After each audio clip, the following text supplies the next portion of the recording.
Yep, I do.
Yeah.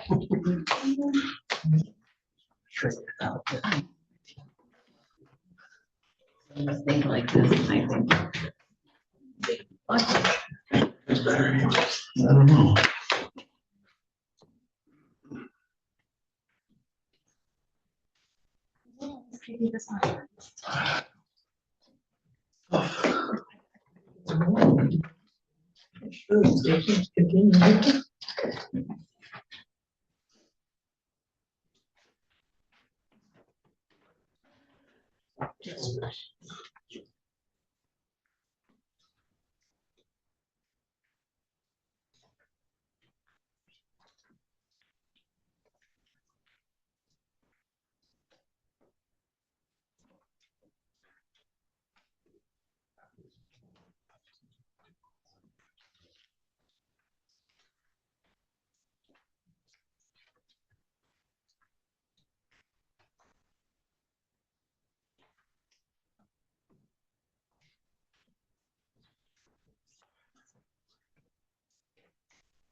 Two minutes.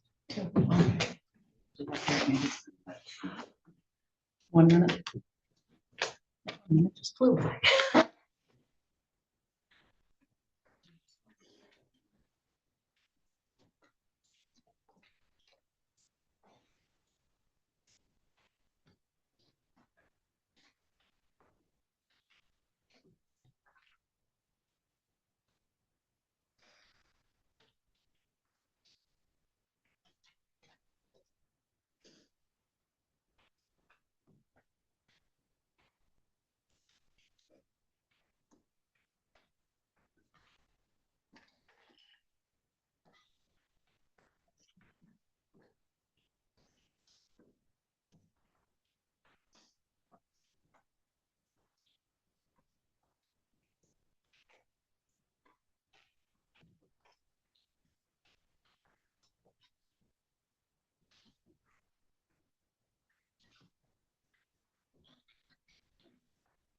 Call to order, roll call, all are present.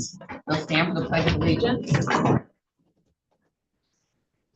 I pledge allegiance to the flag of the United States of America and to the republic for which it stands, one nation, under God, indivisible, with liberty and justice for all.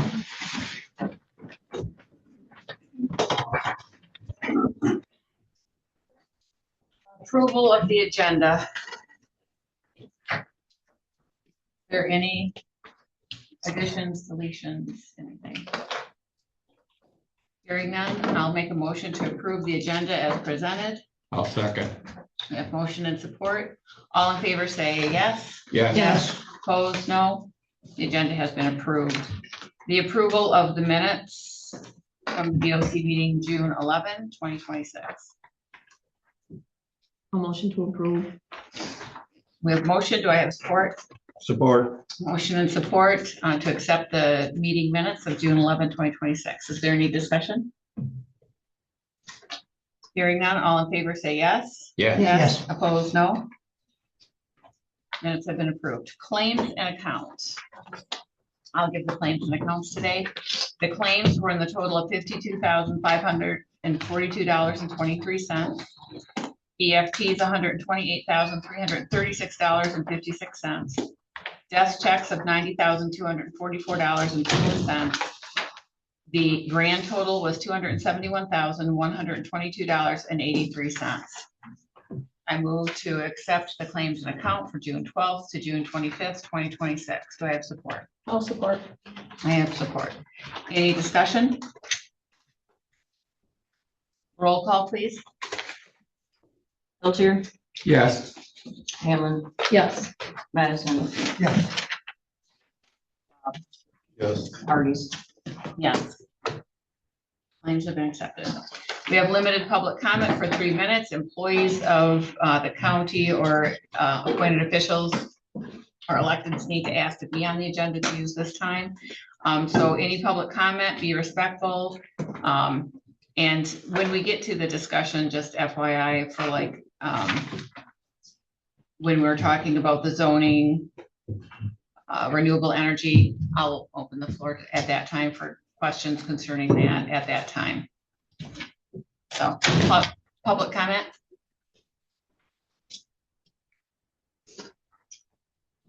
Hearing none. Special presentations, Thunder Bay Transportation Authority, Angie Fox.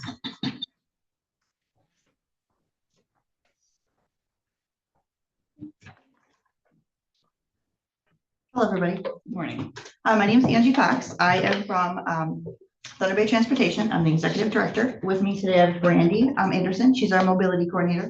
We just wanted to come and talk about our services real quick because even though our facility is in Alpena, we technically service Montmorency County. So we kind of wanted to give you guys just an overview of our service. And then Brandy will talk a little bit about an opportunity that we have coming up.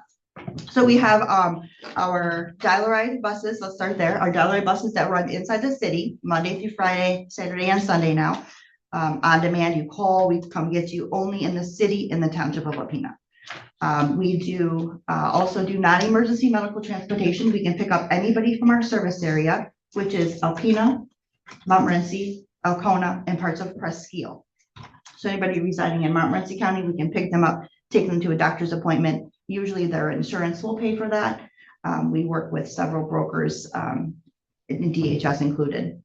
We also do transportation for the NEMSCA Head Start program. We take kids to school during the school year. We have several schools that we do that with. We also have a PACE program that's in Alpena that just opened up. We do their transportation. And we just started a Rides to Wellness. When Brandy got hired on as a mobility coordinator, we were able to start a Rides to Wellness program in February.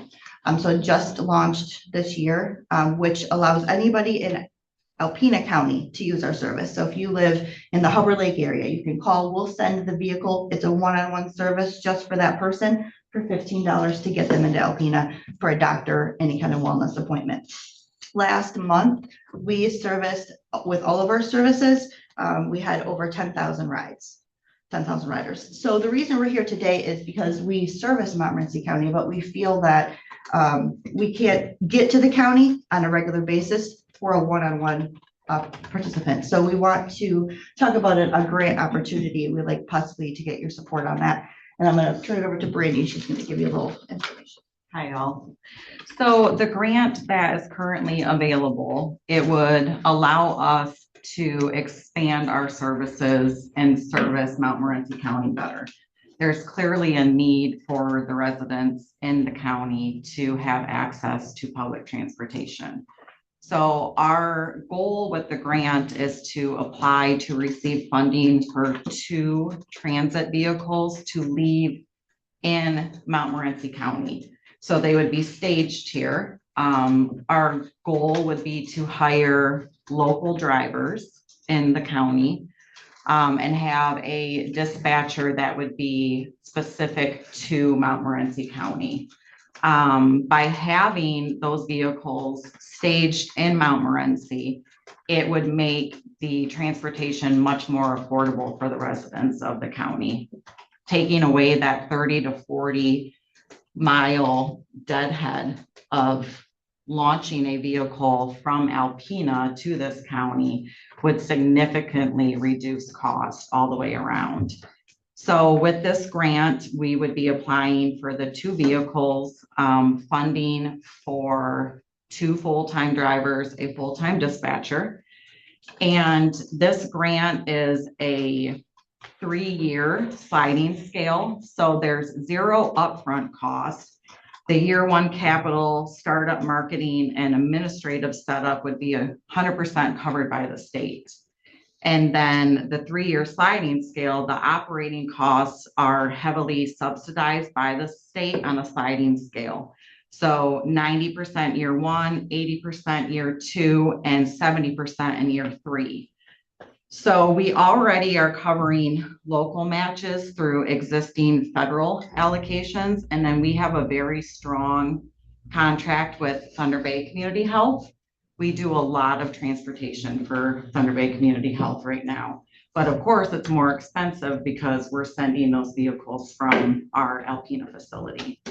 So we're not asking the county for funding today. This 3-year grant gives TBTA and county leadership a window to see if the service works well, see the service in action, review the ridership data, and explore long-term funding strategies for down the road.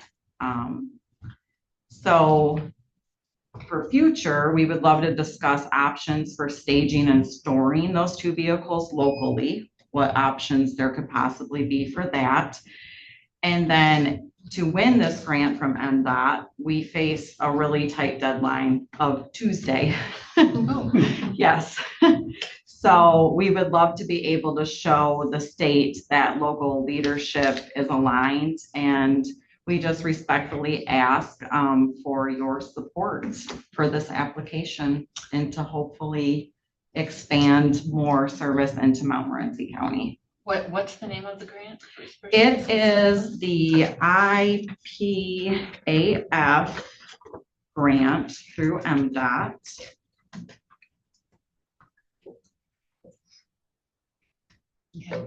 Okay, and you said for 2 transit vehicles, 2 full-time drivers? And is it 1 or 2 dispatch? 1 full-time dispatcher. So we would use our current software programming. It would just mesh into what we currently use. So that dispatcher would be housed at the Alpena facility. But our hope would be to hire local drivers to keep, any travel from Alpena for the drivers also. Do you foresee working or having it go on the weekends or just mainly during the week? Typically, the majority of the service is during the week, but we do offer non-emergency medical on the weekends also. So everything is just scheduled in advance. But yeah, weekend service is definitely available. So is this mainly for medical purposes, or can somebody request this if they have to get groceries? Yes, they could Okay. request it. It would not just be for medical. It would be for whatever they need, even if it's to go from home to another family member's house. Kind of like an on-demand. Do you service. have like a certain time limit? Let's say if I have an appointment, it's 9 and I have an appointment at noon. Is it too late? I mean, I know because you already have a schedule. So what's the time frame for an appointment to schedule? So typically, right now, we ask for 24 to 48 hours, but we are able to accommodate same day. We try to work really hard to accommodate and make sure that individuals get where they need to go. So the other thing I like to mention is if we were to receive this grant, to receive the vehicles, there's a lengthy timeline to order them, receive up to potentially a year. So what we would do is we would launch the service right away using vehicles from our current fleet. We have 31 right now, So- 31 vehicles. That way there would not be any sort of wait time on those vehicles. We would just go ahead and launch the service and get it going. And these would be new vehicles. Yes, well, yeah, eventually when we ordered them, if we got the grant money, yes. Okay. But to start, we'd use one of our, What are the hours that TBTA would be open for business here in Montmorency? well, we really haven't nailed that down yet, but we're thinking possibly like 9 to 5 or something, like 8 to 4, and that would obviously based be- upon the need too. Yeah, There the could be- need. Yeah, So it's flexible. definitely, is. Okay. definitely. And we would continue to work with our partnership with Thunder Bay Health, which we did receive a letter of support from them. They are very excited for the opportunity. They feel that it would expand their offering to more individuals in the county to cover transportation for them. Yeah, we're supposed to cover this county, so we want to do everything we can to help the residents that don't have access to transportation, and there's quite a few. So you need a letter of support from us, if you'd like one. If you have possible. a template that you already have, We do. could you send it to me, please? Yes. And you guys are okay with me sending that off to them? I'm fine with that. Yeah. Yes. Yeah. Bob? Yeah. Fine. And just so you know, I have been getting phone calls in my office, people asking if we have any transit available in Montmorency County. And I told them, I said, the only place that I know of is to call Thunder, to call you guys. And we can help people too, so even now, if we have a bus in Atlanta and we're waiting for somebody for a doctor's appointment and somebody has to go to the grocery store, we'll come get you and take you for a small fee, like just while we're sitting there. So we get calls like that all the time, so definitely direct them to Yeah, us. but I sent them to you guys. I don't know if they called. I'm curious too, about Lewiston area Yes. Yeah, and the clinic there, Yes. contact. that would Yeah, all because be included. A lot of Mhm. times that's hard to Mhm. come in. Hey, Mary. All I can- Just so you okay. know, McCall gets phone calls all the time, Montmorency County Commission on Aging. Okay. We have it, and we don't have volunteer drivers right now. The ones that we have had either had surgery or they're not able to do anything right at the moment. Just different circumstances. So we do recommend that we call, that they call Okay, you and give good, them rides. you. But yes, it would be very beneficial. But also, like I was just gonna say, Lewiston does have a clinic and it is not Thunder Bay, it is Munson. Oh, yeah, So that's we've the taken people difference. there before, and we would definitely reach out to every clinic in Yeah, Montmorency because County. I know that we have people in Lewiston that need rides all the time, Mhm. just up to the clinic and back. Mhm. So this would be very beneficial for all the seniors. They just don't have the availability of their loved ones are not in town.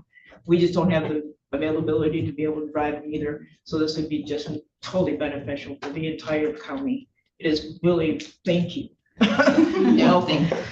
And to also mention, our non-emergency medical transportation, we go anywhere in the state of Michigan. So if Every there day. is an individual in the county that needs to go to Ann Arbor or even just to Gaylord, Petoskey, that is something that we do. We do that on the daily. Every day. We're all over the entire state. Do you have a breakdown of what it costs?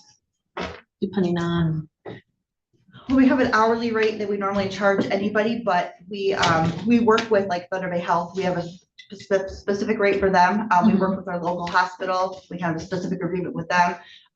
So it just depends on who's paying for it. okay, I can tell you too, though, is I have a lot of grant funds that I obtained from the community foundation to use from Montmorency County for people who are struggling and don't have transportation. We took a lady down to Petoskey doctor's appointment. She had no money, no ride, nothing. So we used our grant money to get her there. So we do have that option too. okay. And one more thing that I failed to mention, so our Rides to Wellness service that we started, that's only in Alpena County. We would utilize that service. So if somebody in Montmorency County needed to go to Alpena, say to My Michigan, we would be able to have the Montmorency TBTA vehicle meet that Alpena County at the county line. So we would do a county line transfer. Oh. So that way it would reduce costs there also, because if somebody needed to go into Alpena, we're not gonna take that Montmorency vehicle and drive them all the way to Alpena and then leave the potential that somebody in Montmorency isn't gonna get where they need to go that day. So there would be coordination with that service to help with scheduling and the cost. So. Any other Thank you. questions? No. Pace, yeah, I did mention Pace, yeah, we do the Pace transportation, yep, we just started that. They have quite a few participants, I think we're running buses for them every day.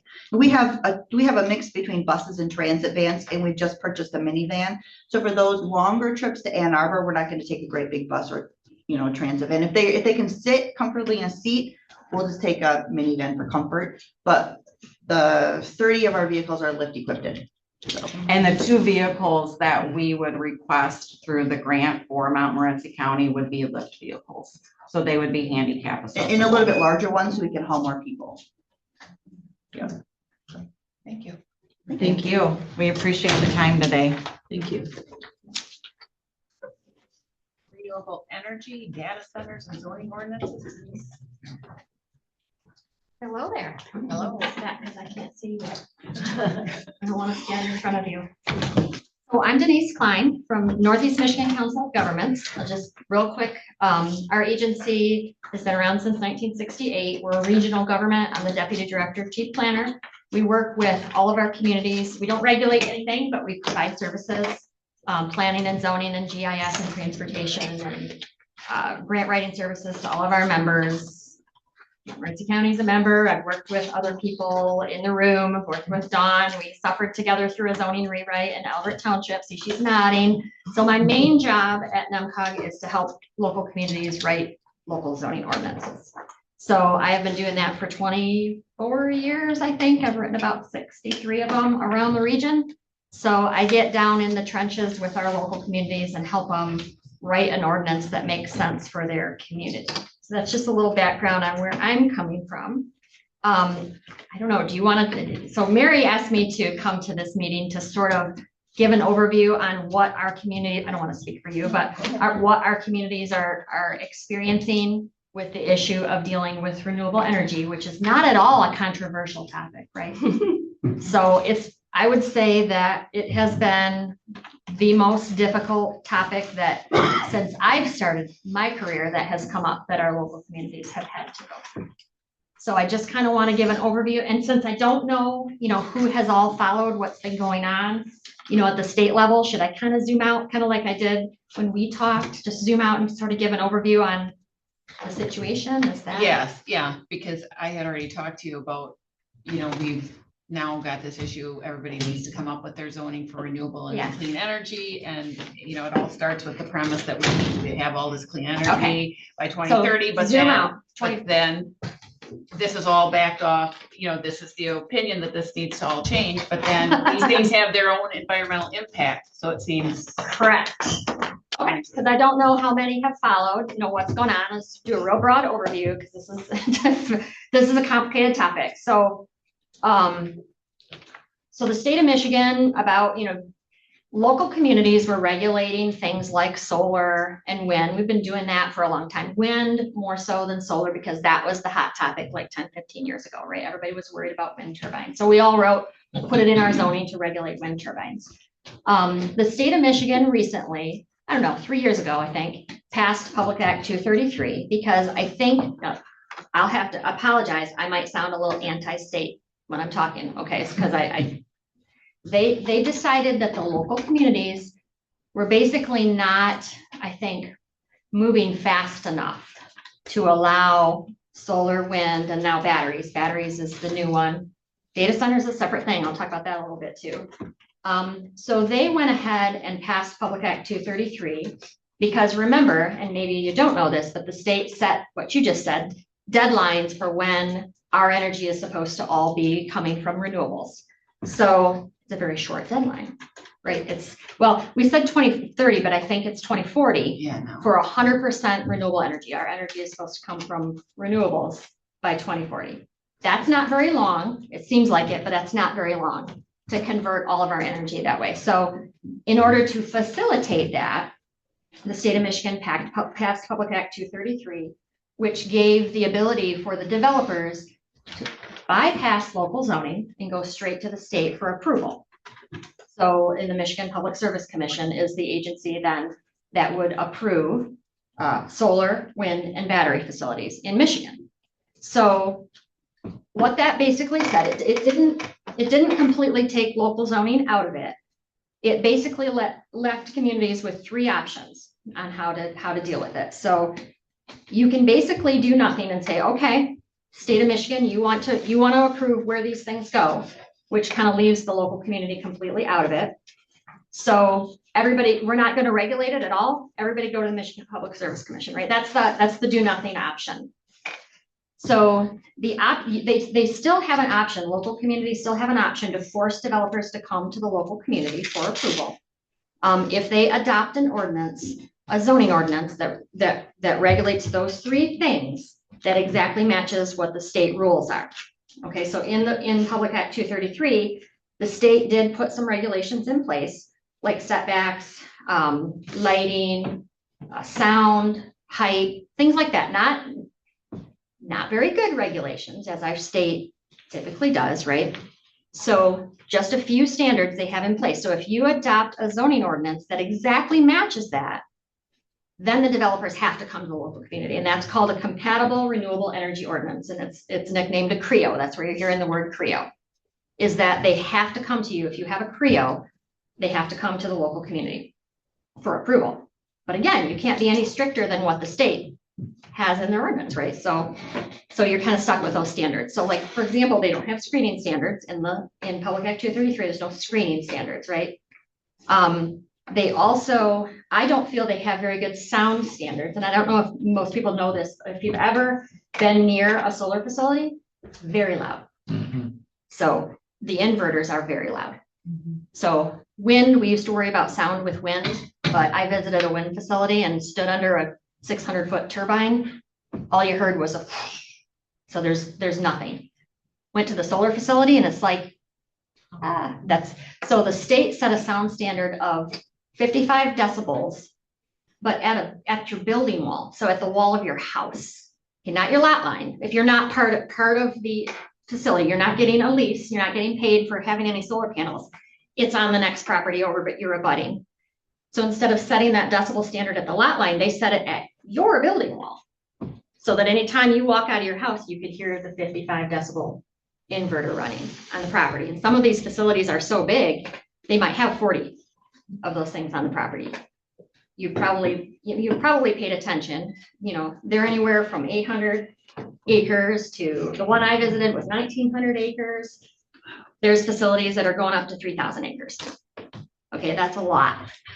So basically, if you back to my three options, if you adopt a CREO, right, you're stuck with those standards. But there's a middle option, which is you can adopt an ordinance that is stricter than the state, and the developers still have a choice to come to the local community. So that's what most communities are doing. I don't know that everybody understands that though, that middle option is still an option. So you're going to see one of those come to you, I think probably your next meeting, because Montmorency Township has had their public hearing. They are doing a workable ordinance. Almost 100% of our communities in our region are doing the workable ordinance. So we address things like we set the sound standard at the lot line, not at the house. You know, we address a lot of other things, environmental, that, you know, the state law doesn't necessarily even mention. I think you know, it's like 47 pages long when we do our ordinance for those three topics. And we address emergency services, emergency response plans. We address a lot that the state doesn't. So most local communities have said, we want to try and protect our citizens. So we want them to come to the local community because we want some say in how these things are built. So when you see your local townships adopting these, it's not because necessarily they want it, they want them to come in. Almost all of them don't really want one to come into their community, right? Because they are massive impact on land use. It changes the scope of what you're seeing in your community when they come in. The solar, I'm specifically talking about solar. That's the one that's most, the batteries are coming, but they're not as big. So most communities want to have it approved at the local level so they can have those stricter standards. What we're also finding is most developers still want to come to the local community versus going to the state for approval. So I don't know whether that's because it's probably faster and cheaper to come to the local community and comply with the stricter standards than it is to go the state route. I think for a couple of the developers in particular, they're very good about having a good relationship with the local community and they don't want to ruin that. And that's usually the utility companies themselves. Not so much when you might have a third-party developer, they might not have that relationship with the local community. So, so those are basically the three options that our communities have been going through. It's a tough issue because, and here's the other part that I neglected to say. Way before this, so since zoning was put in place in the state of Michigan, there's this little part of the Michigan Zoning Enabling Act, which is basically says it's called exclusionary zoning, which says in the state law, and this is the law that allows communities to have zoning, that says you cannot exclude a land use from your ordinance. So you can't adopt an ordinance that bans something unless if there's a demand for that facility. Okay, so that's another piece of this puzzle is that everybody wants the local community to say, just ban it, ban solar, ban data centers. Well, there's that little paragraph in the Enabling Act that says you can't keep out a land use if there's a demand for it. So unfortunately, what our communities are going through is this renewable energy demand has been from the state setting those standards, right? Doesn't say where the demand has to come from. So it's a state created demand because they said, utility companies, you shall reach this % by this date. So they're responding. They're responding because they have to. So it's our state that created that demand, but it's there. So, and I think the same thing is happening with data centers is that if they can show there's a demand, you can't really ban it. You just have to try and have regulations that put it where you want it to go in your community and have standards that are going to protect you as best as you possibly can. So that's what your local communities are trying to do. There's a lot of pressure from communities or from citizens to why can't you just say, no, we won't allow them? Because you're probably going to lose that fight in court at the local level because of those laws that are in place. That fight should be at the state level. Why do we have that in the Enabling Act that you can't prohibit a land use in your community, right? So the fight really should be with the state, not necessarily with your local communities. This should be and interrupt me. You heard me talking. It was more of a back and forth when I talk to communities. Well, and you're talking about the legal, and that has been the question with what happened in Sheboygan, how that dovetails. So does that change the playing field in any way, shape, or form? So, obligatory. I'm not an attorney, right? So not an attorney. So I can't legally speak to everything, but I think in Sheboygan, there's cases all over Michigan, right? This is in court all over the place. Sheboygan, when I read it, I was reading more detail this morning and yesterday. I think, it's procedural. They had a procedural thing where they did not go through their special use standards. And this is a gray area because they had that CREO. So they're saying, okay, we match the state standards. We have a CREO. We don't need to go through our special use standards because it's a CREO. It says it's a permitted use in a CREO, not a special use. But the judge disagreed. Said, no, you should have gone through your special use standards. Because I don't have their special use standards in front of me, but usually with a special use, okay, that means that's a discretionary decision on the part of the Planning Commission, meaning the standards are things like, will you have a negative impact on adjacent property? Okay, that's an opinion, right? That's not something you can quantify. That's an opinion, and is it the opinion of the Planning Commission that you're going to have a negative impact? Well, that's why those special use standards are discretionary. Well, with a facility that big, it's 800 acres, probably going to have an impact on the adjacent lots. How does the township specify where they're allowed? So most of the community, so you can do it by zoning district. Okay, so they're looking for agricultural land, right? Especially for solar facility. So usually you'll find the township saying it's a special use, again, so there's discretionary standards in play. Special use in ag, and then they're trying to put, battery facilities in industrial district. So you do it by district. If you don't, that's the benefit of having it at the local level done through your zoning, is that you can specify districts. I've got about 3 communities that actually adopted a solar or a renewable overlay district, where they basically took, they looked at their soils, because I don't think anybody agrees that it should go on like prime producing agricultural land. That's the thing that most people are worried about, is our ag land is going away with these huge scale facilities. So Green Township in Alpena County, they took a really hard look at where their prime ag soils were. We had them mapped out for them. And then they drew their overlay district to avoid those active farms, and still flat land, but avoid those active farms and prime soils. So they've got about 3 now. They haven't been challenged yet, right? Because nothing has come in. So we don't know how well that's going to hold up, but at least they're trying to direct it. So those are about the only 2 ways, district or overlay district, the only 2 ways to say where it goes. What about parking lots? Were the parking lot big enough and have them there, people park underneath them? Oh, well, yeah. So that, and again, what you're saying is the logical answer, right? Instead of doing that, instead of covering farmland, why aren't we just so that's the question. I don't know. That's what everybody's saying. Why aren't we covering the tops of buildings? If we're trying to get to this level of this % solar or renewable, why aren't we working on covering buildings and parking lots and things like that? Good question. My daughter and I were just discussing that the other day. Yeah. They were in Arizona, and that's what they did. Seems like that's where Parking the lot. investment should be. Yeah. But out that's there. not what's happening here. And they're offering, by the way, you get into a money fight too, right? Because I've been through this with a couple of communities already. When a facility gets proposed, most of the neighbors are against it because they say it's going to affect my property value because I'm looking now at solar panels. But the property owner could get $1,200 an acre per year or more. So that's a lot.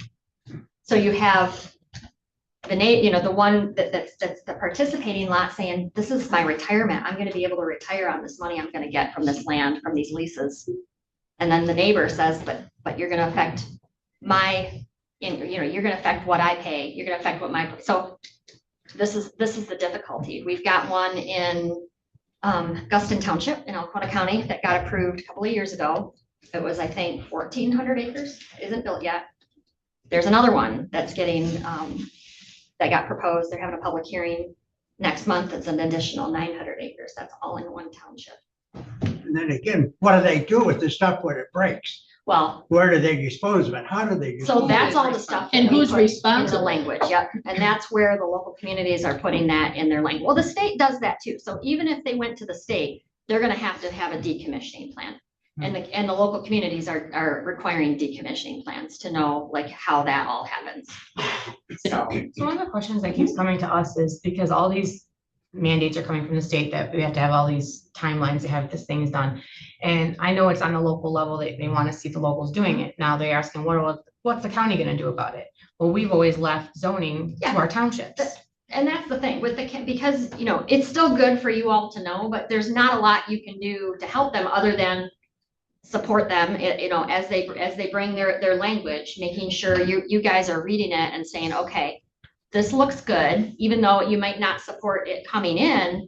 So it's mainly township level. It's township, but you guys can have a voice because that's part of the county's job, right? You don't have a county planning commission, right? So unfortunately because in the absence of that, you guys are sort of substituting with, you're not a planning commission, but we send those amendments to you for a reason, because we want input, because you do represent the whole county.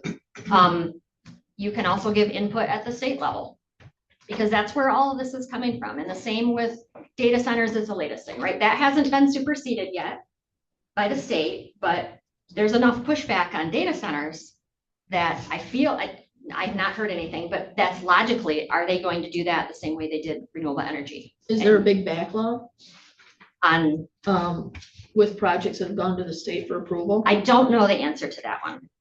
but I I would think suspect there would be quite a few, because you're hearing everybody at the local level is, possibly, but like up here, every application that I've seen or they want to work with the local community, so they're just avoiding the state. So maybe there won't be a backlog because they seem to want to work. just because they think it's quicker I think it's quicker. Well, it is quicker. and cheaper. It's for sure quicker. Yeah. So, So when they do the sites, like you had said in Green Township, so is there a checklist or something that you provide to the townships saying what they need to look for as far as? oh yeah, I mean, I not really a checklist, but I just go in and help work through that whole process with them. Okay. Yeah, because these are all members, so we provide those services. I'm kind of like hand in hand writing the ordinance, and then when a project comes in, I'm usually the one that has to review it for compliance with the ordinance.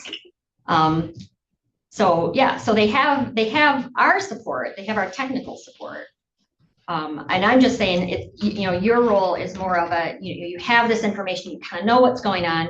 You may get people complaining to you as these things get started, so you know the reason why it's going that way, and I think that's important. And then I just think if you're not happy, I think the state needs to know that, we're gonna have some type of change in administration. I know that there's been efforts to repeal Public Act 233 already. So who knows what's gonna happen in a year. I'll say one other thing though, that kind of the same thing is happening with housing right now. And I don't know if anybody has been paying attention to the housing bills that have been proposed. Pretty extreme, basically saying what communities can regulate in terms of housing and lot size and dwelling unit size. And one of the bills even says, this won't affect you all, but if a lot has access to water and sewer, public water and sewer, that you can't set a minimum lot size larger than 1,200 or 1,500 square feet. Now that's a footprint of a house, right? But that bill says so Alpena, Gaylord, anybody that has public water and sewer, if that bill passes, you can basically divide a lot down to 1,500 square feet. And the local community can do nothing about it. Would that include our villages that have the water and sewer? Yep. That would destroy setbacks. Yes. And they're reducing setbacks to almost nothing, including setbacks on water bodies, which goes completely against what Eagle has been trying to do to get everybody backed away from the water bodies. Yeah. One of the bills, I don't think this one will go anywhere, even had it was just one sponsor of the bill, but that bill proposed that there's a complete, for 2 years, local communities cannot enforce anything related to housing in their zoning. So we have 2-year free for all. I don't think that'll pass, but I'm just saying that's the kind of extreme stuff that's coming out of the legislature. On the emergency response plan, I noticed that the fire departments are mentioned and fire code officials, but there's nothing down about emergency managers of these counties. So that's perfect. So that's the comment that we want. So we can add that. Yep. That's exactly why we have other people like you all review this stuff. Yep. And that kicked when I read this Yep. and hit batteries, and I'm going, Mhm. okay, wind, maybe, solar panels, okay, but when you start messing with batteries, And yeah, you're messing with a lot more. yep. So do they have that, the Montmorency Township one already? No, okay. They I don't just have it, but they've heard, been big discussions. I just heard from them yesterday that they had their public hearing and like 100 people showed up or something, so. Well, some of them thought Montmorency. Yeah. Chip, when we had ours, yes, that was a very big meeting, and half of them thought that There was a township was the village, or was, Yeah, there was confusion there. there's confusion. But, and that kind of brings me back to, and it talks about the environmental studies in here, that, we can, especially through the Montmorency Yeah. zoning, we put it in there that they can do the environmental studies. And How do you know what kind of an environmental study you are So getting? that's Where's when, the guidelines? that's when you ask for help. So that's when, if a proposal comes in, usually our communities call us and say, okay, we need some recommendations, and we would bring in a consultant to do that. And again, you would make them pay for that. The local Right. community isn't paying for that. You make them pay for that. Right, it just says it in there, but it doesn't give any Yep. parameters. No, so and that's what it was like. intentional, so we Okay. don't want it to be too specific, because Gotcha. whatever the issue is in the local community that they think is gonna be an issue. I had one that's concerned about groundwater, then it's gonna heavily focus on groundwater. So, Well, that's- especially when you're looking at the data centers, Oh, the yeah. groundwater and the yeah, electricity. and I think issues. that amendment has data centers in there also. Yeah. So we're trying to get ahead of that issue. So, Plant a bunch of Kirtland warbler and mess around there and. There you go. it's an endangered and you can say, species. hey, we can't do it. Well, we have cranes, Perfect. we have tons of cranes in Montmorency Township, and those are supposedly endangered, so pull out the crane. Any other questions? Denise gave me a whole lot of information. Great information. So I will put it up on our website. Yeah. So people from the county can look at it and just have to learn a little bit more information about what she's. Did I sharing with send us. you the guidebooks, there's one for, I think I did, for financial, because like that's an issue when a facility comes in, you have some financial issues because you're gonna get payments, whether that's tax or payment in lieu of taxes. So there's a lot of different options. It does bring in a lot of money for the local community. But again, What's the cost? that's what's the cost, and Right. that's it right there. The long and the short of it is, no matter what way you try to fight it, eventually it's Yeah. gonna be shoved down our throat. Right whether we now. Like it or not. Unless By the something state. changes at the state level. That's where it has to change. We're all trying to respond as we can, but it's the state level. Yeah. Do you have another question? Hi, Diane. Great information. I appreciate. And my name's Kelly. I work for your counterpart, SEMCOG. Oh. I live up here. So Yeah. I'm not as up to speed on all of these details, but one of the things I keep hearing is that if there's, say, a solar farm goes in, tornado comes in and damages it, Mhm. and the locals had approved it, it's up to the locals then to have the financial obligation I have heard to that repair and too. rebuild. I feel like that needs to be when a facility gets approved. I would do like a development agreement that, you require a development agreement to make sure that isn't. That isn't the case in Yeah. that. I think the counter side of that was some communities say, let them go to the state because there's a big backlog. The Mhm. state doesn't want to deal with these questions. And if the state approves it, then ultimately the state's on the hook financially. Well, so there's So I think that. that's that So then there's a dynamic. trade-off of then you get I shouldn't say that, but the lower standards of Right. development as Yeah. well. And I've I- also. Yeah, I just wasn't sure if that was the case. I think I think it can be. And then I also have heard, have it approved at the local level and approve it. And then citizens can then fight it, kind of like what happened in Sheboygan County. It gets approved and now the citizens get together and fight it. Yeah. That means there's got to be financial resources for the citizens too. Well, I So guess in my other procedural question, so on the Sheboygan ruling, my understanding was it was more procedural. I like think you so. say. So if a township is going to approve or deny, it can't just be a blanket approval or denial. But you go through line item by line Yes. item of all of your criteria, and if you're going to deny it, you deny based on this Yes. line item or that line item. that is, so findings of fact is something we work with all of our communities, that if you're ever on a local planning commission, or if you've watched one, if they're just like reviewing, let's review a site plan for anything, not necessarily one of these, just anything, and they may ask some questions and then they give a motion, we make a motion to approve. What they're supposed to be doing is out loud reading every standard and then writing down how that development meets the standard that's in your ordinance on paper. So that when they're approving, they're approving based on their written findings of fact. Most of them have me write them ahead of time, draft findings, so that but out loud, you're discussing each one rather than just saying, oh, it looks like it meets everything we approved. So that's the issue. I think that was one of the issues. Okay, and then my last Oh, no, question. that's and I okay. just have a comment, is, so you have the environmental compliance report, you have a stormwater mitigation plan. Who's reviewing those? I mean, is that what's? That's where we NICOG bring is in, doing? no, we would bring in the consultant. Okay, because on the stormwater side of thing, which has been my career, it's like, there are issues, and especially in northern Michigan, where we have very high quality waterways, fishing, all of that. The last thing you want is hot water running off and going into the streams and degrading habitat, fish habitat, all of that. So I don't know what the standards are, and I don't think that the PA 233 talks directly to that. So I think that's a direct opportunity for communities to set those standards and to be more prescriptive on that because of the need to protect our waterways. So just, okay. And then my last comment is Massachusetts, very left leaning, obviously. They have been doing solar for a long time. The Massachusetts Audubon Society, in conjunction with the Harvard department, came out and said, we've been doing it all wrong. We need to be putting these in parking lots. And on Oh, rooftops." what do you know? So I have that report. I'll send it to you because I think it needs to go far and wide. You know, the state needs to know. Yes, that. so that's the thing. All of this needs to be directed at our state, which is does not have our best interest. How would we, if we have a township that has no zoning, how would we go about starting something to put this in place? Starting zoning? Yeah, or because. Well, we you need to township have, that has you no have to have zoning, some, so- yeah. Loud does not, does. Right, Loud does not have, Oh, yeah, so how would, the one I haven't done here. yes. Loud does not have zoning. That's the one township in Montmorency that's not zoning. Okay. Needs to make a call. I mean, right now, obviously, it'd have to go to the Public Service Commission if something came in there. So call me.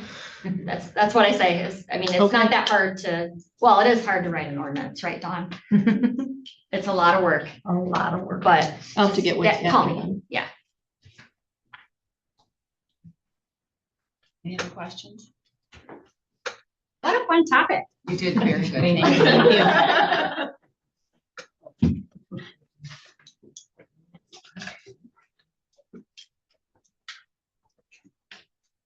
Thank you.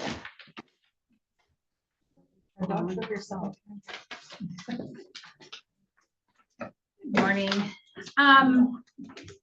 Emergency management continues to be busy. And I want to, as I'm sitting here, I'm realizing there's things that are not on this report. So there's more that should be included, but this is the general basis of what's been going on in the last month. We do have the Michigan Community Service Commission was working with Red Cross, AmeriCorps, and Team Rubicon with Otsego in Montmorency County. So this group was coming in. I think there was an article in the Advance talking about this. But these groups are currently in Otsego County. They're coming back because of the response from the 211 calls from the ice storm in 2025. There were a number of folks, residents, that their properties were not completed or started with cleanup. So we found there was 119 residents here in Montmorency County that had requested services back in 2025 that did not get the services. So these groups are coming into the area. To my understanding, they're following up with these 119-ish residents here in the county to see if they were still in need of services. So that number will probably dwindle down based on those phone calls.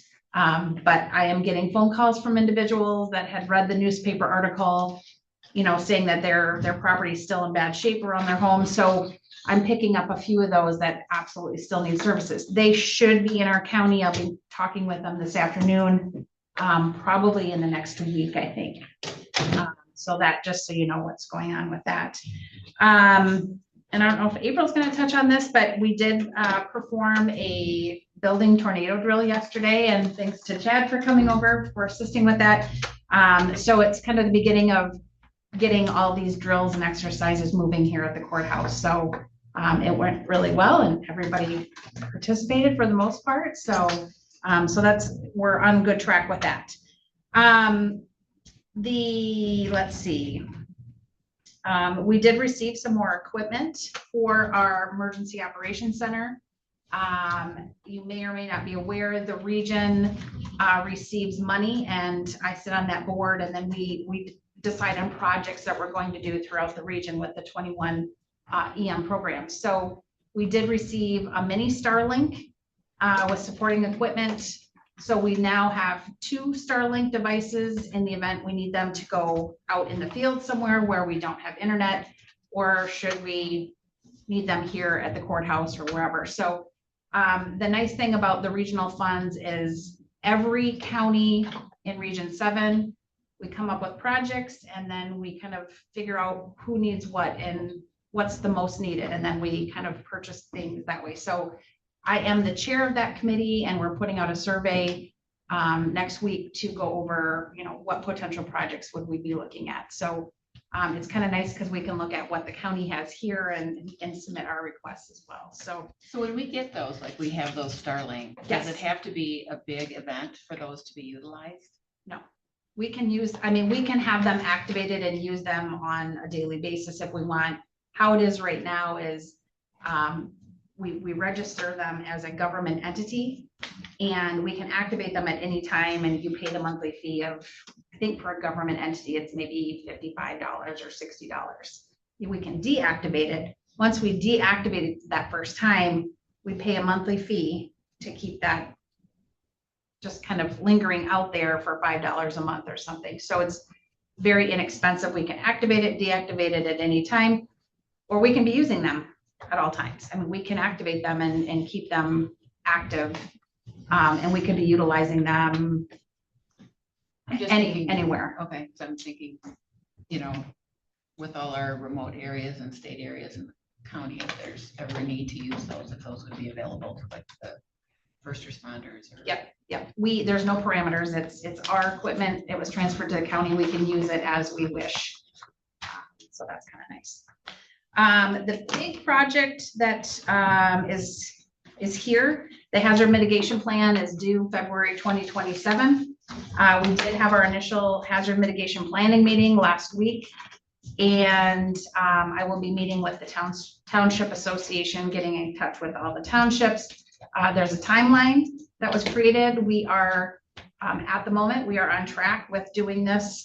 In the past, we've utilized services through NEMCOG to do this planning. And that's changed a little bit because in the past, they would obtain the funding and then assist the counties. Unfortunately, the time that they had to invest in that got a little out of control because there's only so much grant funding for them to be able to help the counties with the grant or with the process. So it cost them more than what they got in return from that grant. So we have to seek funding to be able to write the grant or to do the plan.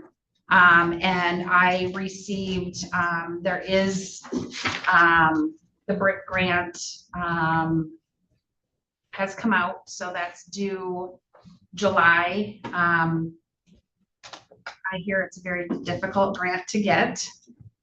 So anyways, I'm proceeding with the hazard mitigation plan as if our county has to do it ourselves. And if we somehow find funding and are awarded grant funding to help with this process, we will most certainly take advantage of a consultant helping us. But we have the plan from last year. We can duplicate that and update it, but there's been a lot of changes within the FEMA guidelines for this. And so it may take a consultant at some point to dive deeper into what the requirements are, because I know 5 years ago when all the counties were doing this with NEMCOG, the plans were sent in and they were, a few of them were returned a couple times because they were missing, FEMA guidelines change every so often. So, and this go round, they've changed a lot. So it's important for somebody with a little more experience with that to probably dive in, but I'll keep trucking along. I've created a hazard identification risk assessment, which is a huge part of that plan. That will go out to the townships after this next township association meeting, after I explain it to them, as well as it will be available for all residents in the county. The more people we get doing that survey, the better, because it gives us a better understanding of what the risks are, what people in the county think the risks are, and the likelihood of them happening, that type of thing. So that's all coming down the pipeline. And the rest of my report's there, so lots going on. Any questions? Thank you. Yep. Committee report, Bob? For the LEPC, LPT, I think Sarah covered most of that, but part of that was the 911 advisory committee. A few things to add that Sarah didn't already talk about was the software update for Avtech radio. Not very good answer, but I said it was so far so good. The training is complete for the new dispatchers. A lot of what was talked about was the grants and waiting for final approval and for different things like dispatch, emergency management, radios, et cetera. I think Sarah pretty much covered most of that. And then the McCoa meeting. And one of the things that went on was they had a refrigerator go down in the Lewiston Senior Center, which was the old one, with a vacuum compressor that's been repaired for approximately $2,090. They had a $500 donation from Lewiston 50 Plus Club to help cover the repair. And we're also looking into continuing or restarting the congregate meals at the VFW hall for Atlanta. We need to find out some information first and get fire inspection, food license, make sure it's handicap accessible, and any info we can get from them concerning what needs to be done to make that happen. Hopefully in the near future, we will be having congregate meals again in the Atlanta area. About it,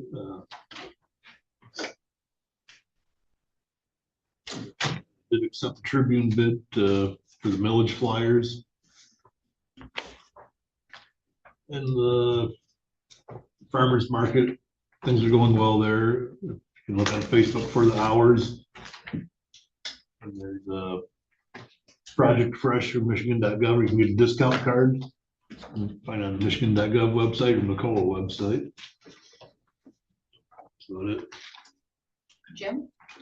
Yes, the landfill, the yardage was $260,825.54.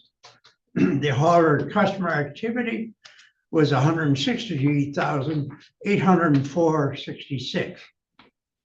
Lagoons interjection well was 17,569,386 input. And the fencing discussion about the fencing around the back, the poles and everything else, quite expensive. The length of the poles and the fencing, but other than that, everything was well. Yes, I had a meeting with Northeast Michigan Mental Health Authority on Thursday, June 11th. We went through our strategic plan and did a review on that. We also had a presentation from Mr. Alan Bolton, who updated us on things that are happening in Lansing and things coming down the pike. Very, very, very interesting. We also have invited our advisory board, who normally meets the Monday before our board meeting, and they came and participated and did an outstanding job. This is the third time that I know of that they've joined the regular meeting, and each time they get a little bit more involved as they kind of get used to the crowd and break out of their shell a little bit. But they brought a lot of good information with them, and they had a lot of good comments too. And our summer conference over in Traverse City was excellent. A lot of good information put out over there. It was well attended, and a lot of good information brought back. So that's all I have. There was an NMRE meeting that was canceled this month. Also, I attended the health department meeting. I was there just in the beginning, and Mears was there doing a presentation. And that was it. Okay, and I had the ILA meeting on June 18th at the landfill. RRS runs that meeting. We have received our first Eagle payment. Thank you to our administrator. The quarterly reports are continuing without a problem. There is a newsletter that'll be coming out shortly about the material management plan that'll be quickly coming our way. And they've just asked that it be on county websites and for people to share it and that our townships get it and other stakeholders. Right now, RRS is finalizing the regional goals and our individual county objectives to prepare the plan draft.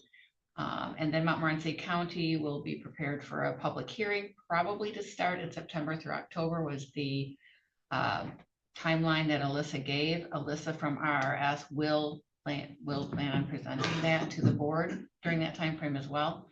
I had asked her to do that. And then the township review of that plan will be scheduled as well. I also went to the DHD4 meeting and the reimbursement request for Medicaid has been completed for 2024. The 2025 was to be shortly completed and probably is so at this date. And then at that point, we could go back and get those audits that we had been waiting for. We had to have that Medicaid reimbursement in before those audits could start. And now it looks like they're on track to do that. We did have a Sheboygan Environmental Health Sanitarian retire in June. So they're posting for that position in Sheboygan. 321 wells were tested post flooding in the Sheboygan and Presque area. Only one actually was found to be positive for E. coli, but they did a lot of chlorination in wells up there. So that was kind of a surprise. Yeah. They were expecting that to be much higher. We did complete the 6-month health officer evaluation. She received a satisfactory review. And Dr. Meyerson's main report on public health was reporting on kratom use in our area and the impact on health. Of course, it's not kratom that comes naturally, it's the synthetic version that's been causing a lot of problems. I was also at FPS and we just reviewed that. So I think that is it. And at this time, we will take a short 10-minute break and we'll come back.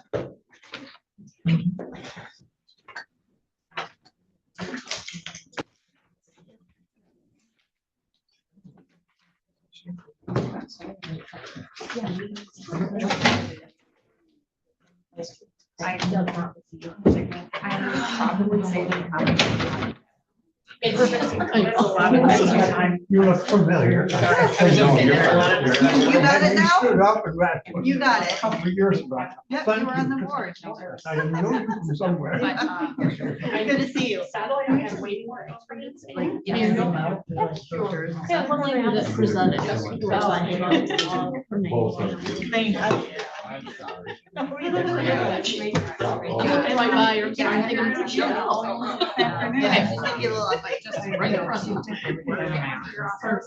Okay. Thank you. I'll see you this afternoon. Yes. Okay, there you go. I know there's attachments so you can actually take them in the car too. So Yes, there's the room that they sell, that's $55 a month for 100. I gotta see. Break time, huh? I got unlimited hour speed. And I got and it's just. Yeah. You gotta get back. I can't do anything I can do about it or not. I mean, I basically let it know. And the minis are like this big. And they're like $250 right now. And those are ones you can mount like in your car that have more. Okay. And I'm better. How are you? Good, how are you doing? Wonderful. Good. No, I did not. Oh, yeah, one of these days when I find time. Well, Well, well, Oh, what? No wonder. I'm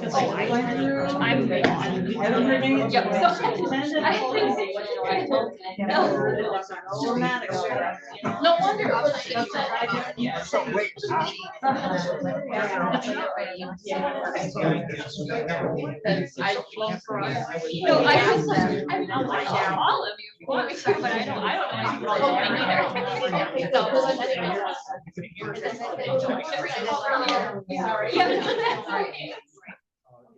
I know, there's a whole bunch of, like, I don't know why the spell check didn't work, so I just printed it, operator error. Oh, there's way more spelling errors than that. There's only one I was really. I found like 4 of them, and I'm like, okay, something's wrong with spell check. Yeah.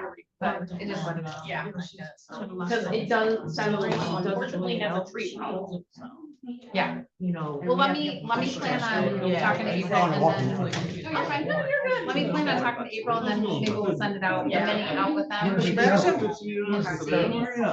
would go, you guys too. Yeah. And if it works. I didn't realize. Yeah,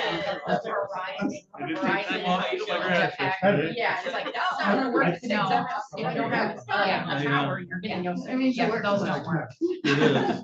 Once in the mock texted me last night, she's like, I'm trying to figure out. what's going on? I haven't seen you in a couple weeks. I was like, no, it's been working. Well, I know I had them up at 6 because if the power went out, like if their internet went out, then I had that as a backup. So that's why I had it up in Preston. I think we got them. Didn't even think about that. We could have checked it, right? During the ice storm. We checked it like you. Yeah, everything was fine. And then, I forgot to ask girls, did they bring I'm cleared up, so.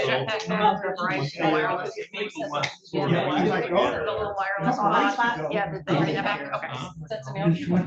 yeah, and then I also had it. They didn't want to,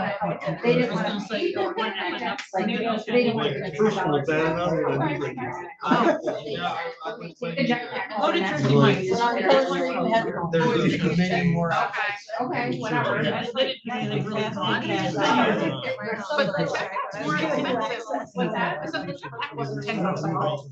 No, I know, but. Yeah. There's no way I don't look at over my fiber line. Sorry. Right? Okay.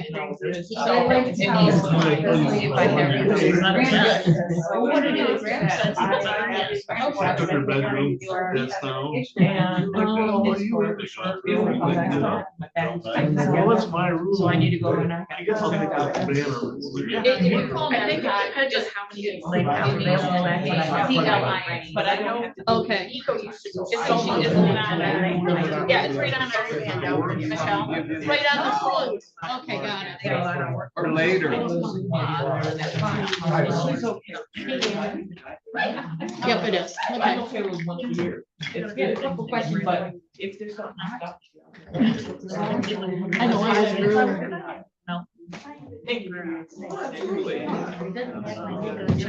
So we're gonna definitely call back. Which one is wrong? I don't think about maybe that's something, but I'm not about. I'm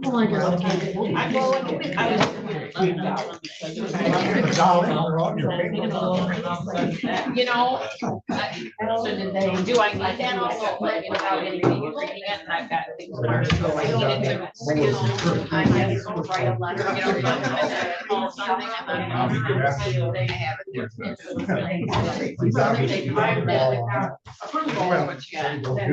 I haven't. I've been shooting some people. Excuse me. It's not. Yeah. I love it. I saw them.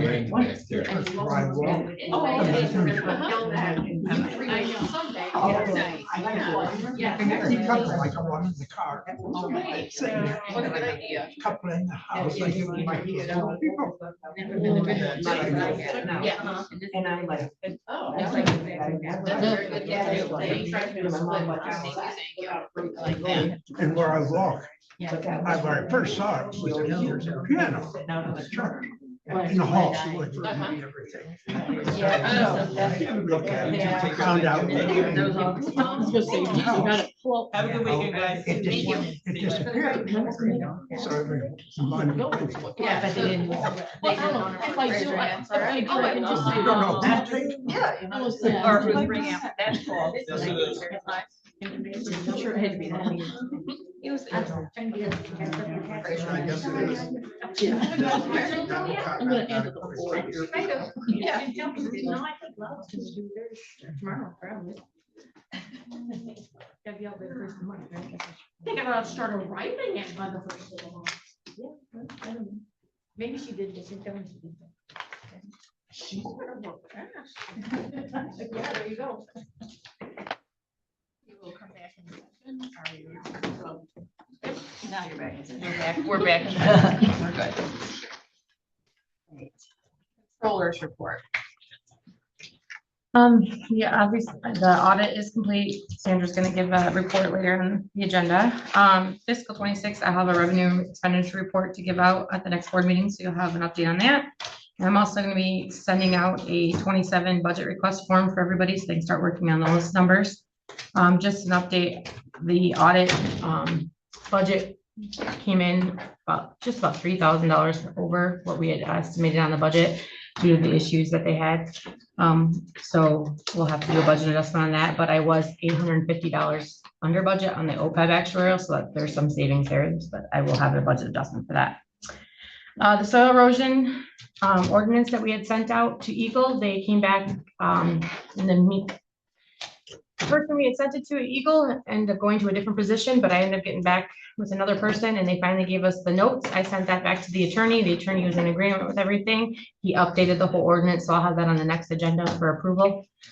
Joe said he'll be on Zoom to answer any of your questions for that. I was just gonna say, has he reviewed it? Yep. The millage proposal we talked about for the Headley or the reset of the operation. The attorney gave us two options. I reviewed that with Amber and we talked about it in finance. I'll have that on our agenda here soon so we can go over that for approval for ballot language. Working with updates with the new county, with our new camera surveillance system and the new access system. And with now having Sarah and going over, we're working on our drills and getting all those updates. We're working on new security policies and getting those updated. So those will be coming to you guys for approval here soon. Just a couple updates. I had Dawn send out the MTA picnic, the annual MTA meeting they do. It's going to be at Vienna Township Hall on July 9th. You guys are invited to attend that. We signed the insurance renewal for the inmate medical.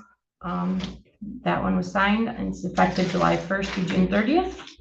And then everything else on here, it'll be agenda items. So that's it for my report right now.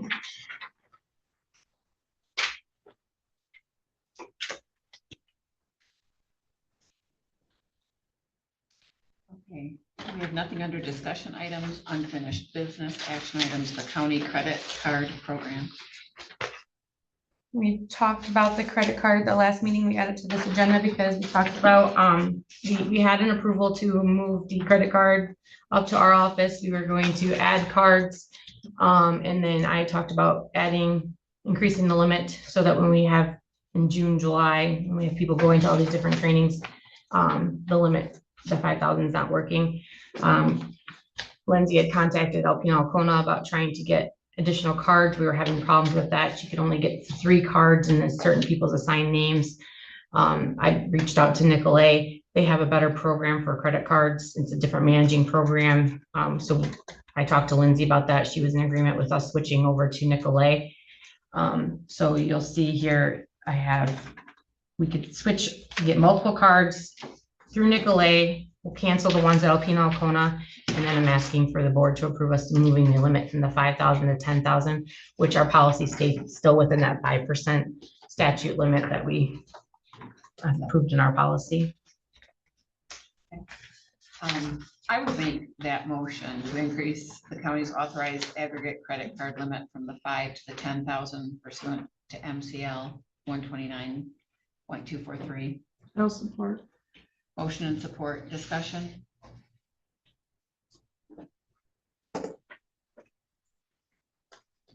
we're not gonna just have more credit cards, so there's a big group of people going, have one with each department head, rather than increasing it to 10,000. Well, go ahead and review what the actual process would be, because it's this process we have now, only we had 3 cards and it was still at the treasurer's We only have office. one card and it's at the treasurer's office.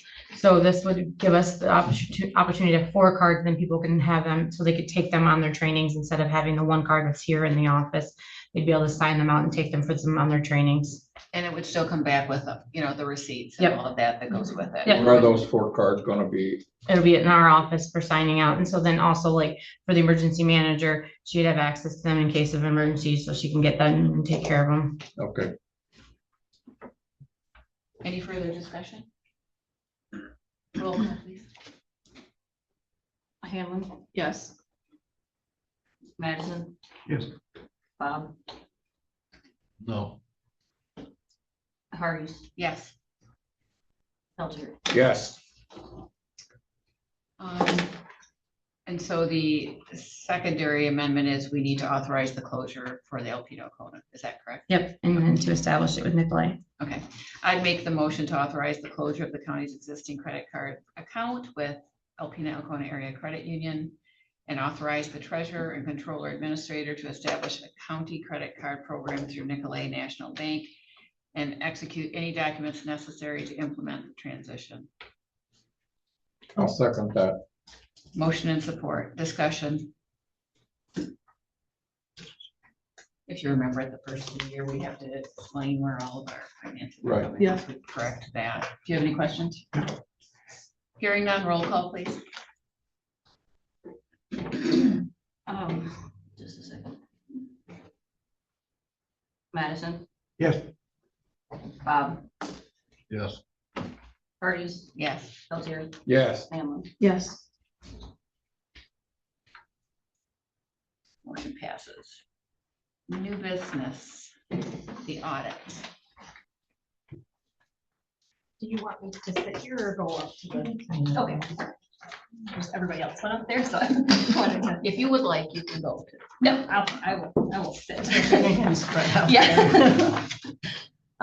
Good morning, everyone. My name is Sandra Edwards, and I am here from Shalsey, Oswald, Miller, and Edwards. And we are the firm that did the Montmorency County audit for the fiscal year ended December 31st, 2025.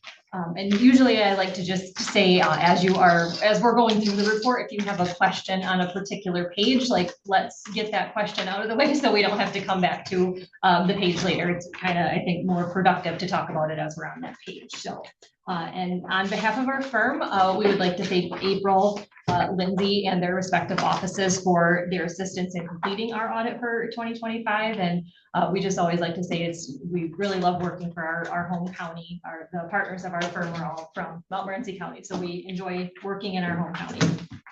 So I will kick things off with the audit report. And so we are going to start on page 1 through 3. And so this is going to be the independent auditor's report. And so as you see in years past, this is a clean audit report, an unmodified opinion for the county this year. And there just want a quick note that while we do present the component units, the road commission, the public library, and the commission on aging, we do not offer an opinion on those component units. Those are audited by separate auditors. We do just have to mention them in the audit report. As usual, we did propose journal entries to the county's books as a result of our audits. Most adjustments were routine in nature, but some were due to items I will discuss in a few moments. And all were agreed upon with the controller and the treasurer, and they have already been posted to the county's general ledger, and everything agrees between our audit and the county's general ledger for 2025. And just in total, we had 40 journal entries for this year's audit.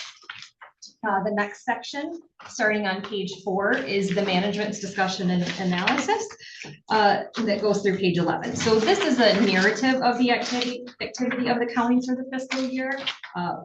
While the financial statements in the main section of the report don't present comparative numbers, we do find comparative numbers within the MD&A. And they are summarized. They're not as detailed as in the financial statements. So these summarized numbers are often easier to digest than the multi-page financials that we're going to look at here shortly. So hopefully they will be useful to you. There are several narratives that describe the flow of information between the two types of financial statements that we're going to look at, and the differences between them, which we'll also discuss shortly. I think a good part of this in management's discussion and analysis is that there are financial highlights within there. There's budgetary references, capital asset information, all just very condensed for, kind of a quick snapshot of the county's financials.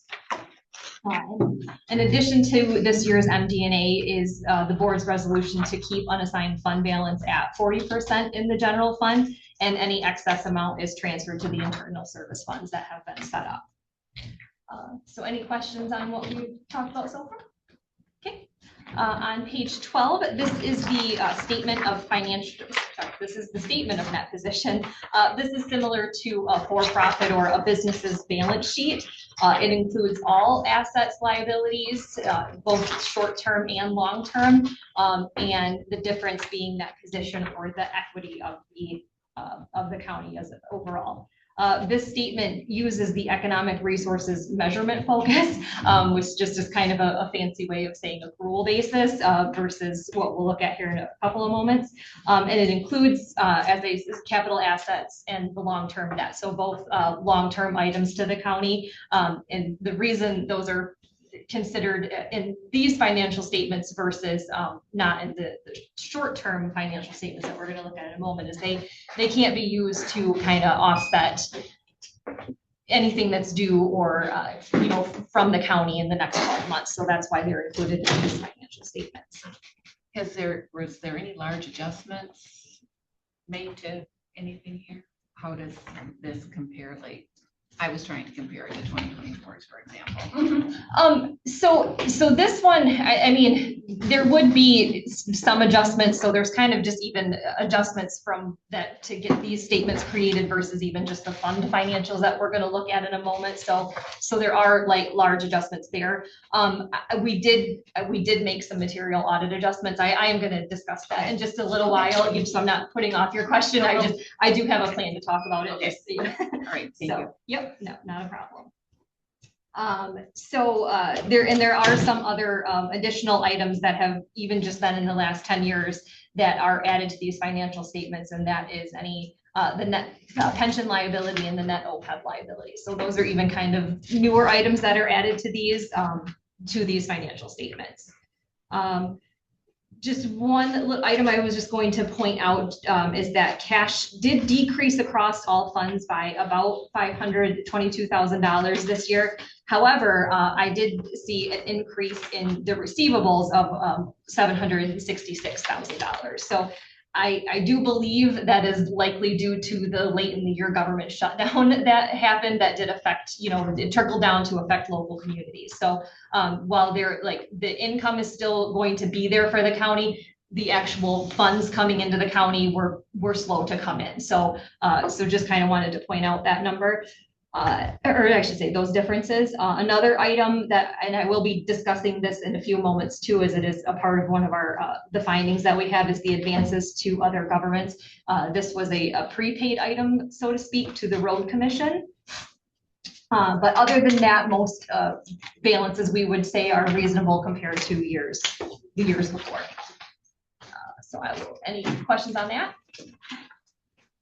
Page 13 is the statement of activities. This is the item that shows our change in net position for the year.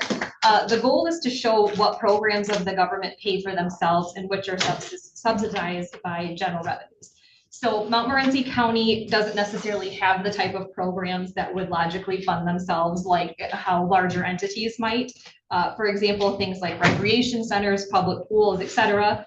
Those are the type of things that could kind of self-fund themselves. So basically, I'm sure you can see there's a lot of bracketed numbers on there, but that is just meaning that the individual programs are not supporting themselves and they are subsidized by the general revenues, meaning property taxes, state revenue sharing, just different things like that, that can't really be attributed to a particular program within the county. The expenses within this statement include depreciation expense of the county's capital assets, which totaled $272,199. And I mention this only because that is an expense that shows up in these financial statements, but won't show up in the fund financials that we'll look at here in a moment.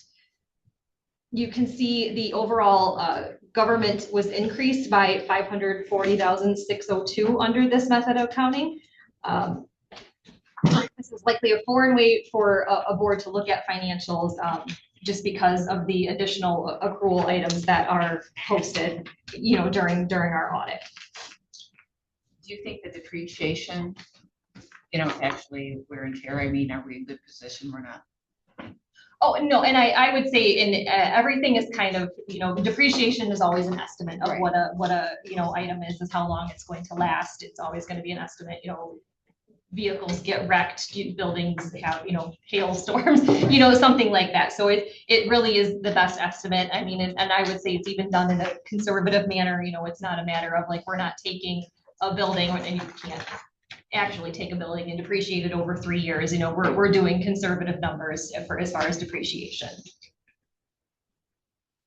On page 14 is the balance sheet. So this is the start of the fund financial statements for the county. So this one is shown under the current financial resources measurement focus. It contains no capital assets and no long-term debt. So the point of this statement is to focus on what is available for use for the next 12 months only, from the December 31st year end. The standard format for governments required these two types of reports to help users understand governmental performance. So the first two statements we looked at are kind of the long-term, how things have just looked over the years. And then this is just going to be what's available the next 12 months. We do provide reconciliations between the two financial statements within the fund financials and the government-wide financials. You'll find those on page 15 and 17. Page 16 is our statement of revenues, expenditures, and changes in fund balance.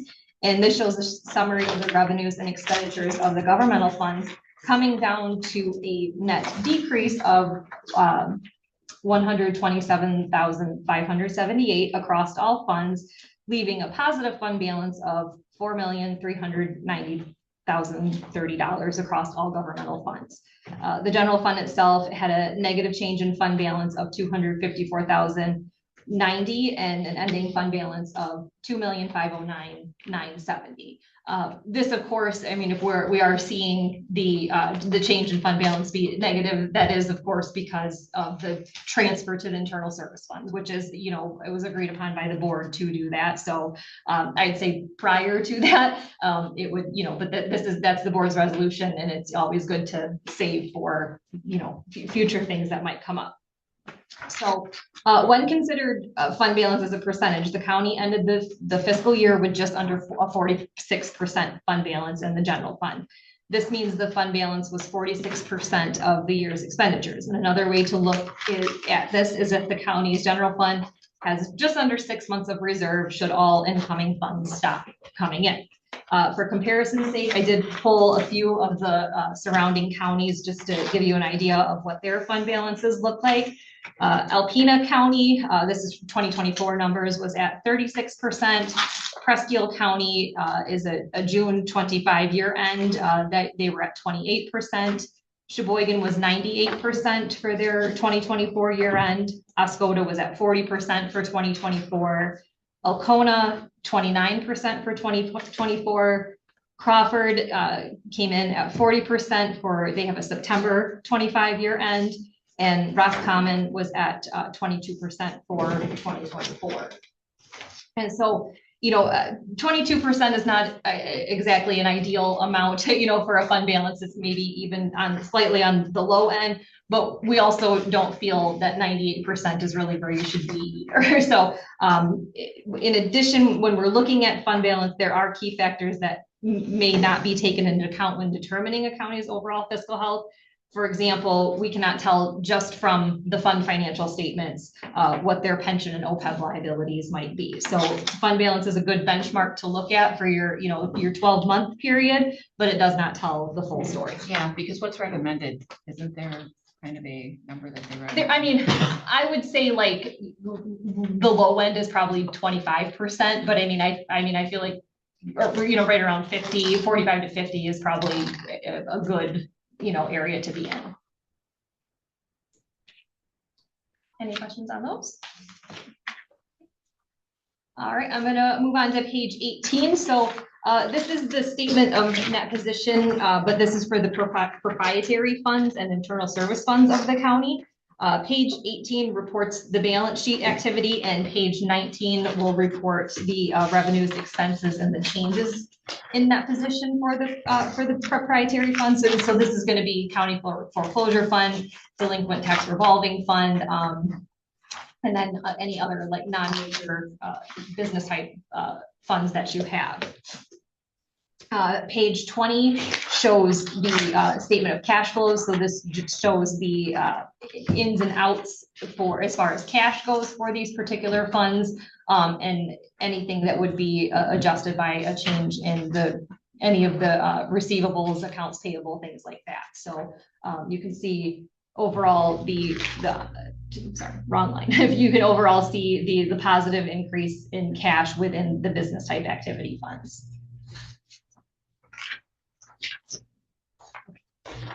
And across those, there was a decrease in the net position, there was a decrease of 137,765 across those business type activities.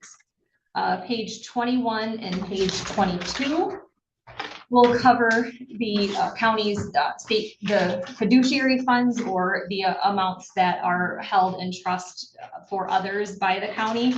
Examples of things running through these are account for payroll liabilities, benefit deductions, and payroll tax collections for other entities. Page 23 and 24 are the financial statements for the component units of the county.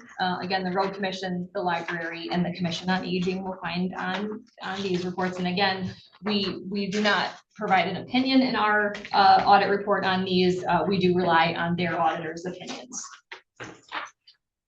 So then starting on page 25 is going to be the notes to the financial statements. So these notes are the required disclosures, and they do provide a lot of extensive details. And although I won't read all of these to you, they are very informational to help you understand, the financial statements that we looked at. I do want to draw your attention to just a couple items though.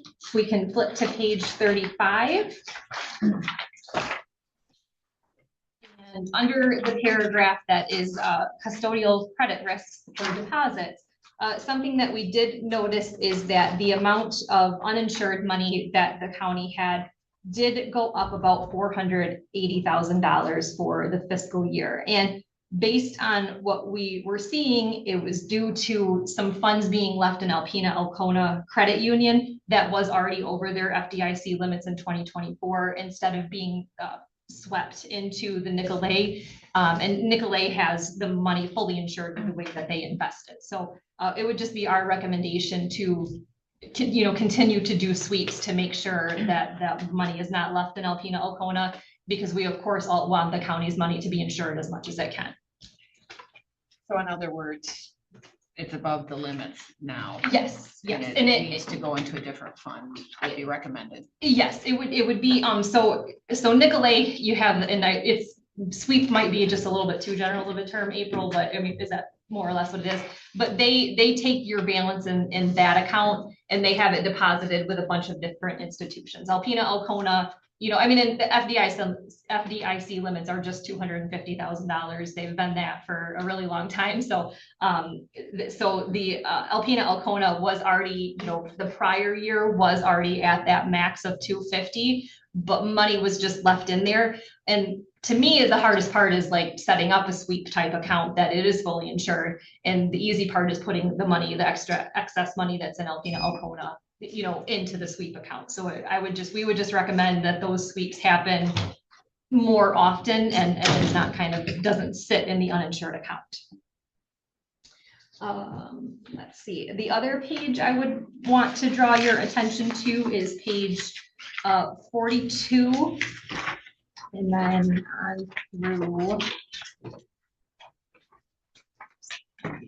on through page 45, that talks about the net pension liability and the OPEB liability. So the MERS plan actually had a positive investment income of $1,490,047 for 2025, of course, due to the stock market being solid. Other factors include service cost of $207,000, interest expense on the overall liability, which was $1,098,160.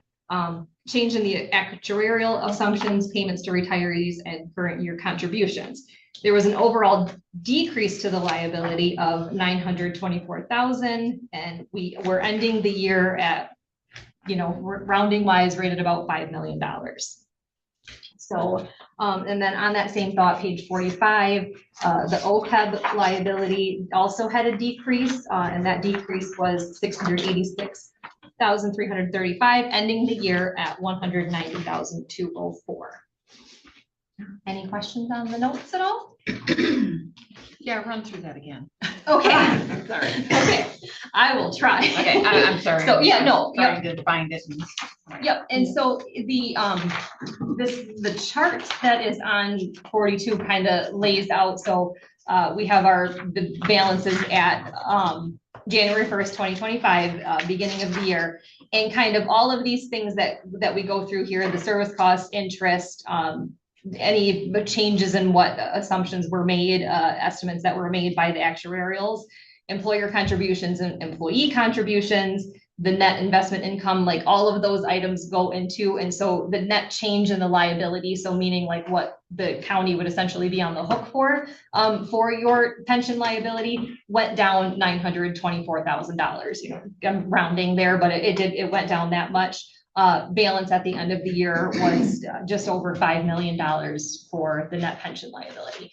And then so with the same thing on page 45, this is the OPEB liability. So the other post-employment benefits liability. And again, we see our balance at the beginning of 2025, all of those same kind of things, in and out, whether it be interest, gains on the investment, that sort of stuff. That one also went down $686,000. And so that balance, the net OPEB liability, is sitting at just over $190,000. Got it, thank you. Yep. And then on to page 49, this is the start of the budget to actual. And we do only, as required, have to present the budget to actual for the major funds for the county. So that's going to be the general fund, the sheriff's fund, and the Hiawatha Lake fund. So those are going to be the only ones that we have to present budgets for within the audit report. But as you can see, all budgeting was done great. And as far as expenditures go, that's what the state cares about. There were no overages due to amendments and paying attention to the budget during the year. So that goes for all three of those major funds. And then if we just kind of keep going through the report here, there is a lot of just combining additional supplementary information about pension and OPEB liabilities, just kind of talking about what the changes have been. Eventually, and it could even be at this point now, but eventually there's supposed to be 10 years of information across those schedules. And trying to think if it's been 10 years since it's been out, but those are growing kind of in length, we'll say, every year as we get more information, just so you have some sort of like record of what things have looked like from year to year to year. Starting on page 56 is the combining statements for the non-major governmental funds. So those were presented in summary back on the fund financial statements that we looked at. So this is the same information, just broke down by the non-major funds. And just like a little tidbit, like major versus non-major, the major funds have to have 10% of the assets, liabilities, equity, revenue, and expenses of the overall government. So that's what makes them major versus non-major. starting on page 60 is a breakdown of just the internal service funds. So those were presented in total back in the business type activities or the proprietary funds that we looked at. So this is just a breakdown of what makes up the internal service funds. Same 3 sets of statements, just broke down by fund. And so that is it as far as the financial statements go. Any questions on those before I get into the 2 letters at the end here? So the first letter that I'm going to look at here is the communication with those charged with governance at the conclusion of the audit. So we just have one item that we wanted to note that is on page 3 of that letter. So that it came to our attention during the use of our software. So we have kind of a view-only ability to look at BS&A software. So as we were using that, we of course looked at bank reconciliations for the county. We did notice that there were a number of bank reconciliations that were not finalized in the software, which leads them to still be open for changes. Until they're finalized, changes can still be made to those reconciliations. The problem with that is that, internal control wise, once a period is closed and those financial statements are presented to the board, it should not be able to be changed. Short of when we come in and audit, there's additional, journal entries that are proposed. But as far as what the board is seeing, that shouldn't be changed going forward. So when you finalize, So when you finalize those, that ends that record and it can't be modified. That is correct. After that point. That is correct. Yes. Okay. So our recommendation is to just make sure that those are finalized and there is no problem with, human error. If you have to go back and make a journal entry, it just needs to be in the next period or, a correcting entry of some kind. It just needs to be in the next period and shouldn't be in the past period. And then there would be a record that there was change. So that's the record paper trail. Yes. Yeah. I will say, my experience, I don't use it every day, but I have used BS&A. That is they're top notch with it. If you invert a number, there's a couple of journal entries if you have to correct that to make it happen. So they're one of the better softwares I've seen as far as an audit trail, so to speak, of the information within there. So in the rest of this letter would just kind of address if we did have any changes that were not accepted by management, if we had any difficulty in performing our procedures, if we had any difficulties in getting information to perform our audit, this letter would address those. There were no such issues. That is just where this letter would have that information. So the other letter that we have in here is the report on internal controls.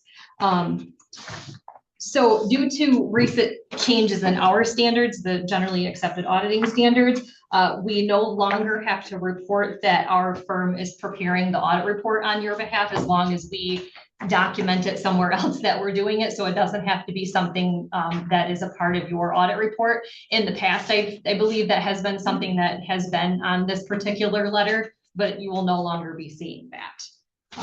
However, we did have 2 findings for 2025. The first one is the internal controls over tax disbursements and settlement. And these are both material weaknesses that we're going to look at. So during our audit, we noted that the county treasurer's office had a lack of controls over the tax disbursement and settlement process. Notably, the overpayment to the Montmorency County Road Commission that I talked about kind of early on, they were overpaid for 2025, $155,640. And because we are required to report on items through our audit report date, which is June 11th of 2026, the Road Commission subsequent to year end also received amounts in excess of what their tax levy was. Due to us looking at this during our audit, I believe everything has now been corrected. So it's not a continued issue, but that did happen during the fiscal year. The Commission on Aging was underpaid on their tax levy, but that was corrected prior to the county's year end. And then additionally, there were immaterial errors made to the townships of the county. And then I'm just going to kind of read directly from here to that just states like the cause and effect and what our recommendation is going forward. So cause that these errors were caused by insufficient training regarding Michigan's property tax distribution laws. In addition, the absence of adherence to the receipting function likely contributed to this issue. Effect, as a result of this condition, the county was required to issue refunds adjustments to various local units of the government. Furthermore, there is a reasonable possibility that material misstatements in tax collection liabilities and revenues could occur and not be prevented or detected by management on a timely basis. Our recommendation is that the county implement a secondary documented review of tax settlements prior to disbursement. In addition, we recommend that proper receipting always be done as opposed to moving money between accounts of component units. So is that, okay, so you say like using BFA that they're very tight with that. So how was it going between accounts? It wasn't. So there's different modules within the BSNA system. And April, correct me if I'm ever saying anything incorrect about the system, because she knows a lot more about it than I do. I just kind of have a high level understanding. So there's different modules within BSNA. So there's a cash receipting function, there's cash disbursements functions, there's payroll, and then even a whole other train of things when it comes to assessing and things like that BSNA has. There is also a general ledger module that they have as well. So what the problem that we saw is that cash receipting, and this is how you would pick up if there were overpayments or underpayments or anything like that, the cash receipting function was not always used when doing things. The general ledger function was used to make those. So it was kind of, so it's in there, but the reports are maybe if you're saying, oh, I want to pull up all cash receipts from this time period, it's not going to pull in general journal items unless you probably specifically alter the parameters of the report. So we have 3 component units, and the way we handle MCOA and the library and the road commission are all different. The library, we receipt in all of their millage money and it goes into an account. And then when the library requests funding, Lori will send me a request and we will do an accounts payable transaction and it goes through ACH to her account, that process. And that's how she's paid her millage money and that's how it's tracked. MCOA, we receive all of their millage money into our account. And then the treasurer's office keeps track of all those receipts. And then they send us a voucher of all the receipts that they have receipted in, and then we send an ACH to MCOA for everything that they've tracked in and receipted to them for their full millage amount. And then the road commission is completely different, where it's a bank transfer, and that's where the issue falls, because it was transferred rather when it shouldn't have been transferred, and a journal entry was created. So the nice thing about the library is there's a request. When a request happens, you have that push and pull. And I think that's where you don't have those slips, where MCOA and the road commission don't have those push and pulls where it created the issue.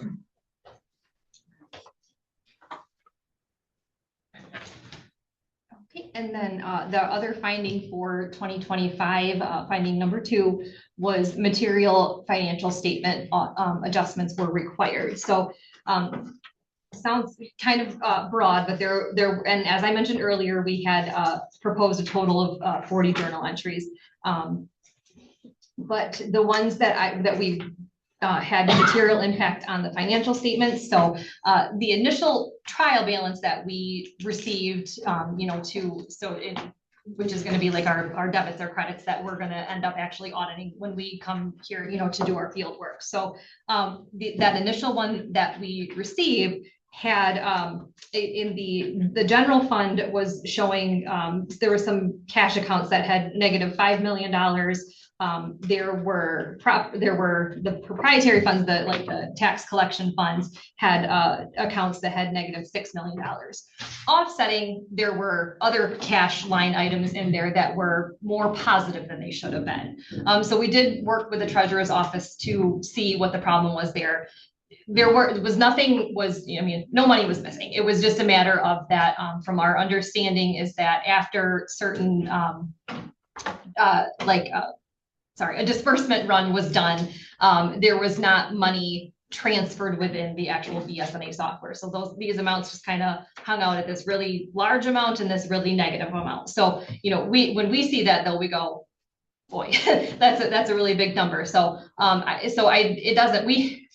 just kind of always put it in this perspective, like for our independence, we have an independence in fact and an independence in appearance. So in fact means, that you actually, there's like hard facts if we are independent, from an entity there. But there's also independent in appearance, meaning that like, even though we are independent, it could look like we're not independent. So I just kind of like to use that example. So while the money was highly negative or highly positive, it doesn't look good. So, it was just a matter of that we did have some pretty major adjustments when it came to cash this year. So, and so again, I just was going to read the cause and effect portion of this finding, just so that we have kind of I can't say legal terms, but our as far as we can go legal terms. So cause, in part, the receipting function was not always adhered to.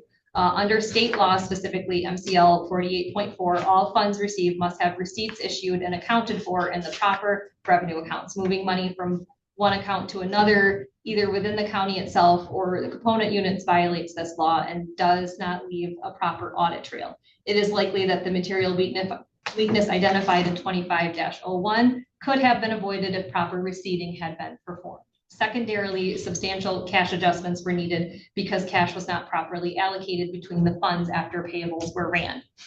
Lastly, additional training would be beneficial. The effect as a result of this condition, the county's accounting records were materially misstated prior to adjusting entries proposed by the county's external auditors. The county lacks internal controls over its financial reporting process and instead relies in part on its external auditors to assist in adjusting account balances. Any questions on that one? No, it's related to the first. They are very, very related, yes. Where that big discrepancy came out in the initial go around.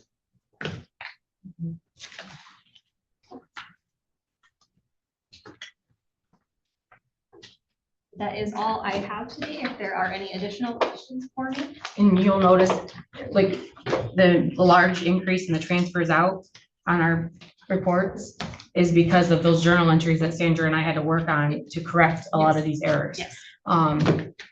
They wouldn't be that high if we didn't have to make these adjustments. So within the department, is that check and balance able to be?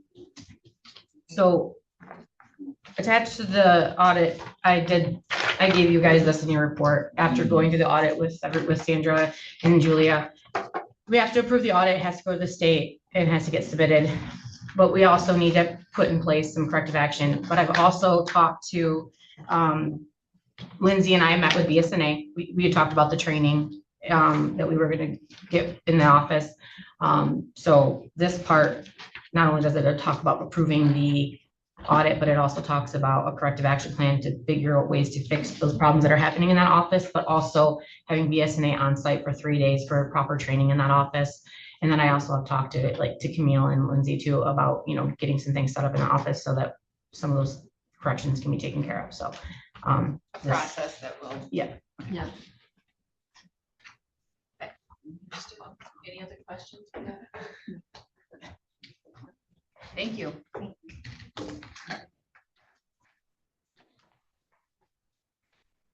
So did we review those 2025 audit finding board actions that we were given? Do you want me to read this? Yes, please. Okay. The independent auditors identified 2 material weaknesses in internal controls as part of the fiscal 25 financial audit. The findings relate to tax settlement procedures, statutory receipting requirements, and financial reporting controls within the treasurer's office. The auditors identified duplicate and excess tax distributions, receipting deficiencies, and material audit adjustments requiring corrections. The audit further recommended implementation of document review procedures, improved internal controls, and additional training. Following discussions with the BSNA software regarding the audit findings and operational concerns identified during implementation of the county's cloud conversion, we were able to negotiate 3 days of on-site training for the treasurer's office. BSNA agreed to waive 1 day of the training costs as well as all travel, lodging, and related expenses, reducing the total cost of the training proposal to $2,450.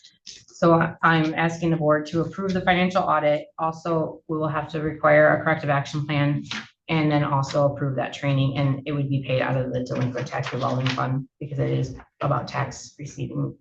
Is that in any way related to the recommendation for the investment accounts? Or that's a separate thing? Sandra had mentioned, making sure those accounts that when they're above the FIDC, that they get switched. No, that's separate. So that's something I'm just gonna, when I was reviewing the audit, that noted up. So I'm going to I'll talk to Lindsay about that. We just need to make sure that that sweep is happening daily. Okay. I would make the motion to accept fiscal year 2025 annual financial audit as presented. I'll support. Motion and support. Any discussion on accepting the audit that we've heard today? Hearing none, roll call, please.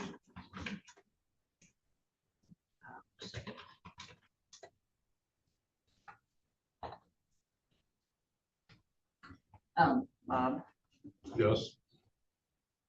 Hardee's, Yes. Pelletier, Yes. Hamlin, Yes. Madison. Yes. Motion passes. The second is I will make the motion to acknowledge the audit findings from 2025-01 and 2025-02. Those were the questions that she presented, which identified material weaknesses in internal controls related to tax settlement procedures, statutory receipting requirements, and financial reporting controls. And the board expresses concern regarding the material weaknesses identified by the county's independent auditors and directs the county treasurer to provide a written corrective action plan to the Board of Commissioners within 60 days of audit acceptance. The plan shall identify corrective measures, implementation timelines, the responsible office for each corrective action, and a reporting schedule to the board regarding progress toward implementation. The board requests periodic status updates consistent with the approved corrective action plan until the findings have been resolved and corrective actions have been fully implemented. The board further requests that the county's external auditors review the status of the findings during the fiscal year 2026 audit process and report on the effectiveness of correction actions taken. Do I have support? I'll support. Motion and support. Discussion? How long does that take when they submit a corrective action plan? So the thing is, you don't know for sure. We'll submit this to the treasury. It has to be due, it's gotta be submitted by June 30th. So once you guys have made the formal motion for the audit to be approved, so the auditors will submit that report to the state. Now, you guys are asking her to do a corrective action plan now and get it done. The state with those findings could request a formal corrective action plan itself, the treasury could. Okay. With those findings, and they'll have their own set of guidelines with it, so there could be a different set. They might not. It all depends on what treasury requests. This could be sufficient. But if there's more requirements, you'll find out from treasury. Got it. Any other questions? No. Roll call, please. Hardee's, Yes. Pelletier, Yes. Hamlin, Yes. Madison, Yes. Bob. Yes. I have a question, Madam Chair. Was that lengthy motion provided to Lori for her? Yes. Yeah. And then action 3 was the BSNA Treasurer's Office training, and we have talked about that several meetings. And you've already reviewed it. I would make the motion to approve the BSNA software training proposal for the Treasurer's Office in the amount of $2,450 for 3 days of on-site training. The board finds that the training is directly related to addressing the material weakness and training deficiencies identified in audit findings 2025-01 and 2025-02. It is intended to strengthen the internal controls, tax settlement procedures, cash receiving procedures, and financial reporting accuracy. I'll second that. Yeah, no, I'll just finish. Oh. Funding shall be paid from the delinquent tax revolving fund as the training directly supports tax administration, tax settlement processing, the receiving procedures, and related treasurer's office. And we support that. I'll support that. So we have motion and support. Do we have any discussion on any of that? Any discussion about the funding? And this training will happen next week. Oh, right. Yeah, they could schedule it right away. That's good. Very good. Excellent. That'll help with the corrective action plan. What did you say? So that's what supposed to be. Oh, well, there we go. Lindsay and I met with Andrew and Kurt when Tuesday or Wednesday. Can't remember. I think Tuesday. And they said they could schedule it in like next week, so they would be here. It'd be really good. Are there any shortcomings in the county's policies that caused the insufficiencies? No, Was it something that just no, it's just what, unknown up until now? no, As far as- she wrote the causes right there. You know, that is exactly what the causes were. Insufficient training in that, you know, these are independent units, so the treasurer, the clerk, everybody is responsible for their own training. And then it talks about account balances and audit adjustments. And again, she writes that the cause was not adhered to, so. And regardless of the material weaknesses on the audit, this training request, Lindsay wants this anyways. Yes. So it was a request for her office anyway, so I was going to put this on my controller's report to have approval for her. When we talked Tuesday, she had asked me to. All right. This is her first audit process too, since she's taken office. I'm sure it wasn't one that was been done this way, that's why we're doing it that way. Type of thing. Yeah. Any further discussion? Roll call, please.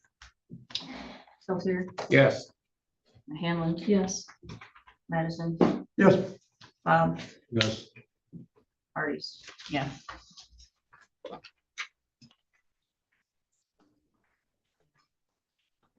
Now we have the DTMB GIS agreement.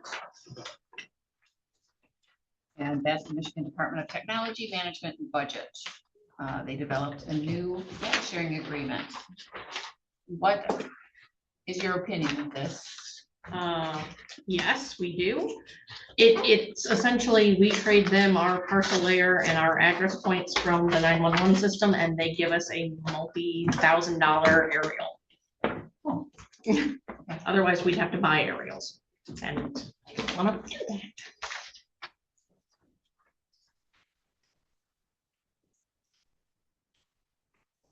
I would make the motion to authorize the county controller administrator to execute the Michigan Department of Technology Management and Budget GIS data sharing agreement on behalf of Montmorency County, including the selection of the for only restricted download and use listed below the option for GIS data sets under the agreement.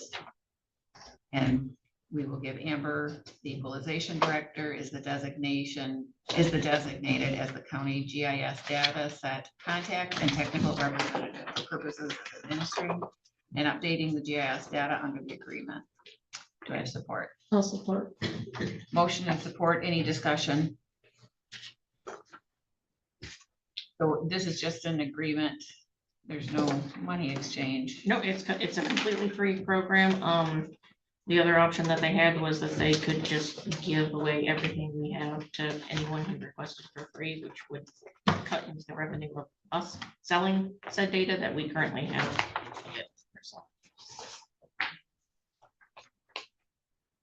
Any further discussion? If there's no money involved, can I just make a motion for this? Okay. All in favor, say yes. Yes. Opposed, no. Motion passes. Deanna Township zoning ordinance amendment. I'm Cheryl Yes. Klein. Yes, so I'm an assistant zoning administrator, and we're presenting, we're making an amendment for a zoning ordinance. to allow a second dwelling on property. It can only be half the size of the original dwelling. But to allow people, to have their elderly parents close to them is the most requested reason. Yeah, we got that information. April had sent that out. So does anybody have any questions regarding that? Oh, my God. Is there a minimum size you can build? 50% of the main house. The main house is tiny to begin with, you're gonna have a. Well, it'd be Garden our shed, minimum, yep, our minimum square foot is 300 per dwelling, so it'd have to be at least 150. Still has to pass all the building codes. So if somebody thinks they can do that in 150 square feet. Just curious, it seems pretty small to me. It is. It is. Well, since we don't have, again, we've already reviewed this, we do not have a zoning board. I would make a motion to waive the county's 30-day review period for the proposed Vienna Township zoning ordinance amendment. Support. Motion and support. Any further discussion? Roll call, please. Hammond, Yes. Patterson, Yes. Yes. Hardy, yes. Hilliard. Yes. Thank you. Fleet maintenance operations and mechanic.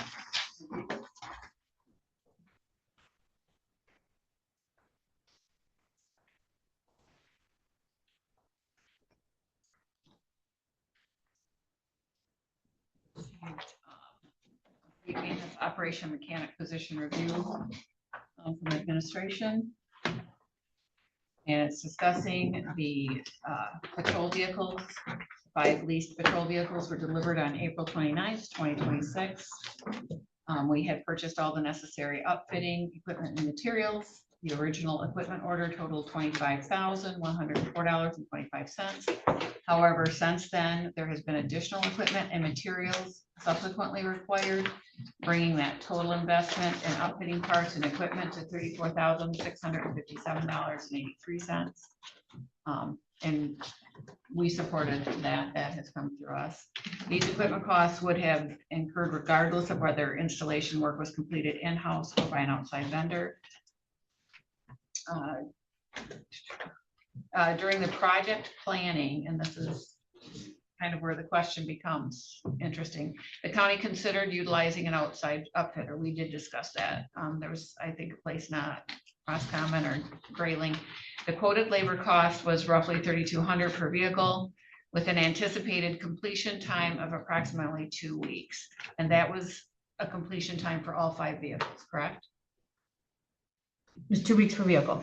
Per 2 vehicles is 2 weeks. Okay. And we also explored staggering the vehicle deliveries with the dealership to minimize downtime. However, that didn't happen. They did not guarantee that. That was true.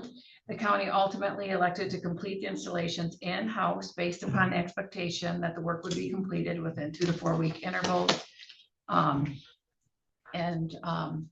That was because we were going to have all the equipment, because last year when we did the same thing, the holdup was the fact that we didn't have the parts to start the project in the first place. And so we corrected that this time. So as of June 17, vehicle 1 has been, oops, I hope I'm not reading from the wrong one. I think I am. Vehicle 1 was completed in 21 working days. It was out of service for approximately 1 additional week, awaiting camera system integration and communication setup.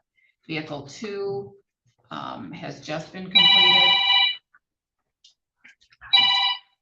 And at this point, it was not started immediately. The elapsed time from delivery doesn't accurately reflect the actual installation time required. Vehicle number 2 was completed after vehicle 1 and has appeared to require less installation time once work actively began. So we have vehicle 1 complete, vehicle 2 complete and ready for service. So we have number 3, number 4, number 5. Has number 3 been started? No, not yet. I have to strip equipment out of another car before I Okay. can start that one. All right, so that one is not started yet. The timeline analysis is there. We've gone through that. You can read in the report. The cost, the lease cost per vehicle per month is roughly $1,100.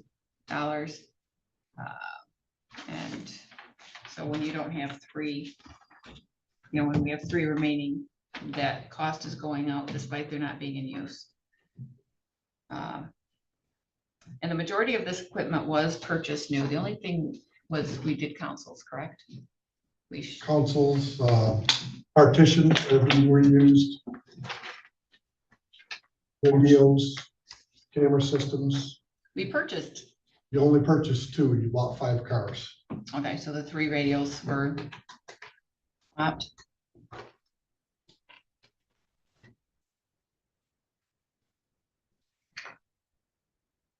So the question before us is whether the county should continue with the current in-house completion schedule established for remote project deadlines and reporting requirements.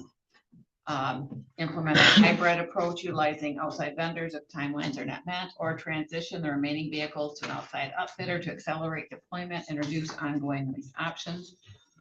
There have been 3 options that were presented to us.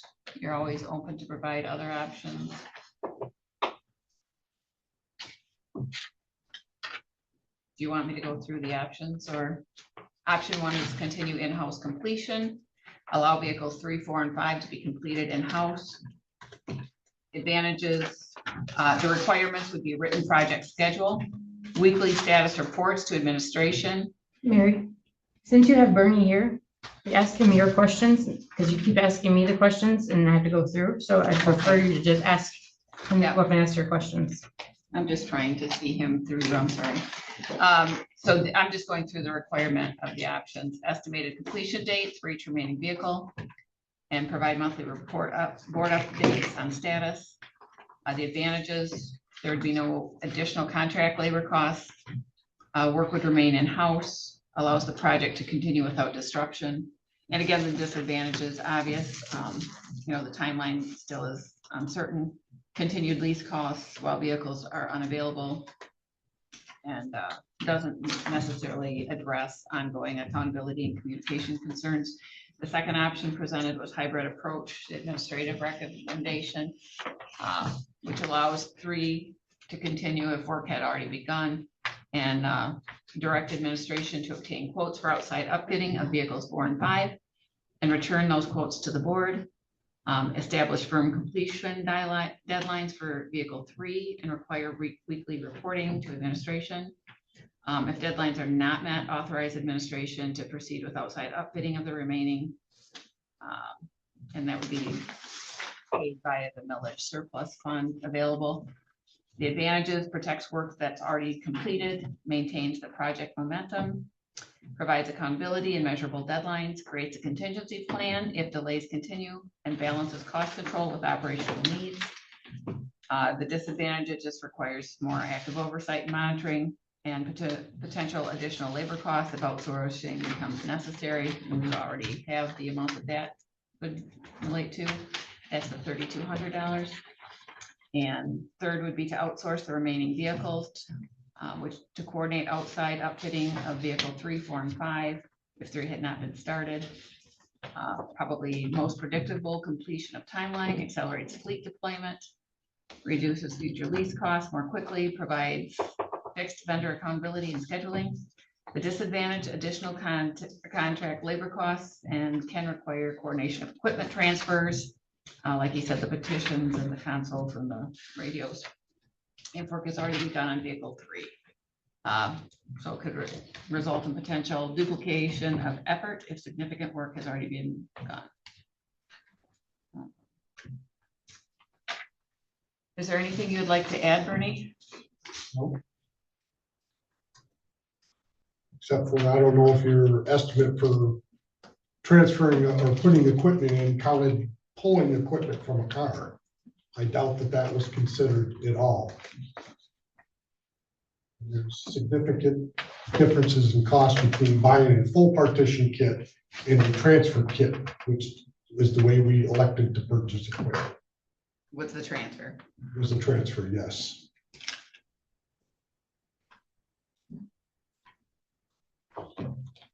So these are the key questions. Mr. Chairman, just real quick, April and I were able to have a pretty good conversation on this, or after FPS actually. And this was our first, I'll say, go around with receiving a multiple vehicles. Obviously, we had the 2 last year, but the goal when we went through this process was to hopefully stagger them outside of everybody's control. That didn't happen, and that really created the snafu we're in. I think it's option 1 specifically is there's been projected communication issues, and I think those can get corrected. But as far as doing like the most fiscally responsible thing, which is what we've been really trying to do, from the board and from the sheriff's office, is I think if between the board and the mechanic, if there's parameters, those parameters are set. And I think you guys are kind of all getting on the same board right now, so that staying, you have the 3-week goal line for all of these vehicles. We're still able to reuse the equipment to save money, and we're not paying an outside vendor. I think if the goals are set in front and everybody's on the same page, at least now we saw where the hiccups were, and as we move forward in the lease process, I think we've identified where some of the issues might come into play. So that would be my recommendation, is obviously complete the vehicles for a multitude of reasons. And I guess depending on which way the board leans, is I would want to address that option with the challenges it'll face. So if you're asking me for operational, the amount of time where we have to pull a vehicle off the road out of service is minimized by allowing us to do what we're doing. So it allows for a smooth transition of vehicles. If with the idea that it's going to take a little bit longer because they weren't staggered, but to throw money at a vehicle to get it on the road faster it seems counterproductive to spend more to get it out. There's no urgency, there's no lack of resource. Because we got 5 at once, it created a timeline that, again, was outside of everybody's control, including the boards. It would have been great if Enterprise was able to do that. So what is your estimated timeline for getting 3, 4, and 5 out, considering what number 2 took? Sure, and I defer to the mechanic, but I think generally we're looking at about a 3-week process, would that be a fair statement? It may go into the month with the stripping of the vehicles, because prior to, I haven't had to take stuff out of cars to put in cars, because we had decommissioned all them cars last year, and I still had that equipment sitting on shelves waiting for car to put it in. From here on out, it's take it out of this car, put it in this car. Okay. So there'll be a small delay of game. I'm not gonna totally tear the cars apart to take all the stuff out. I'm only gonna take what I need to speed up the process of getting new ones on the road. And then after I'm all done with 5 cars, I will finish taking things off the cars that need to come off for sale.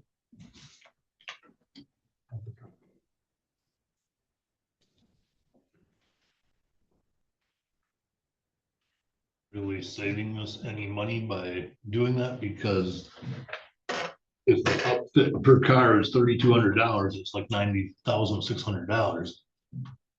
But the leasing price is $1,145 per vehicle. The first month will be approximately just under $3,500, and then after a month, another vehicle will be on the road. So then the unused vehicle price will be $2,300 a month.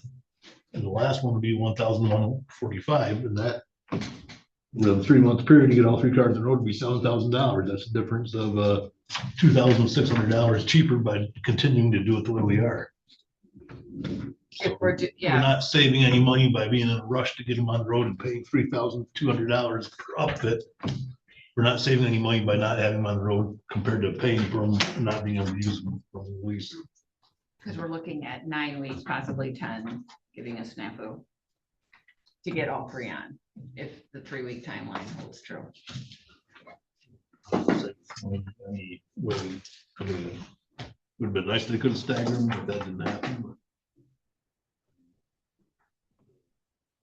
Worst case scenario, 3 months. I'm seeing $7,000 approximately for lease payments for cars we can't use, but upping them all at $3,200 a piece, that's $9,600. You're not saving any money. No, and it's been a learning curve, learning, how, to lease, what's the best option to go for some of these.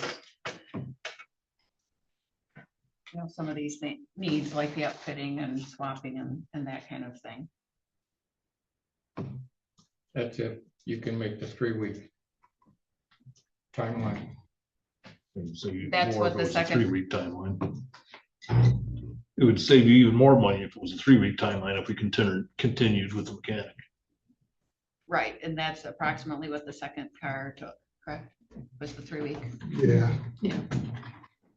Might have been less than that because I think the 17th would have been like a week of it sitting in the parking lot. So I started on the second one in this first week of June and was done yesterday with it, so.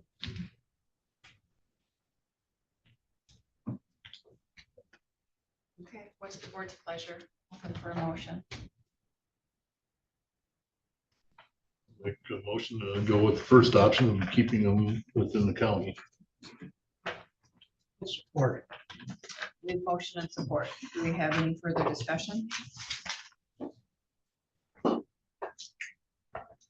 The requirements with this option, is that sufficient?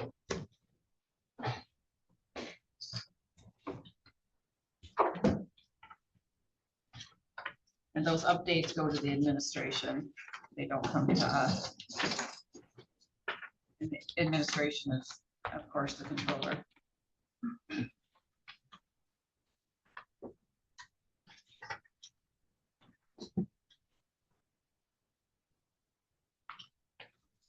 So your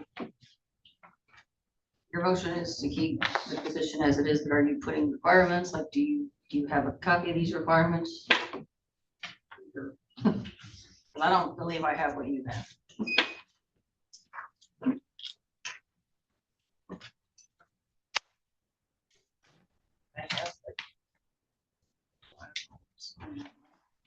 That would be that. What do you have? This was, I'm sorry, she just gave that one. Did you have another copy for that? No, I didn't. Or, Do you want me to make a copy? yes, please.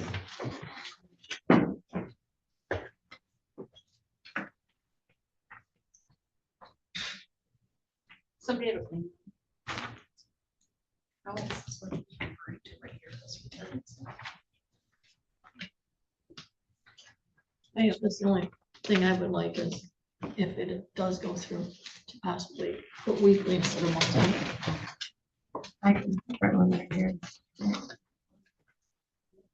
I updated yesterday when we found out that the second car was updated. We're done. Weekly board updates, is that what you want? Yes, I would prefer if it does pass weekly instead of monthly, just so we know. Probably, or at Or the time of the. my if- monthly, whatever. Well, I was gonna say if the weekly status report's going to the administration, Okay, that's fine. As then long we as we would get a weekly we one. would get them via her report. Okay, that's fine then. Yeah.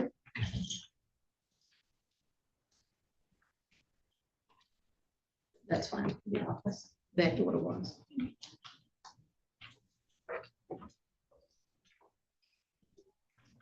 wanna wait till you get that copy?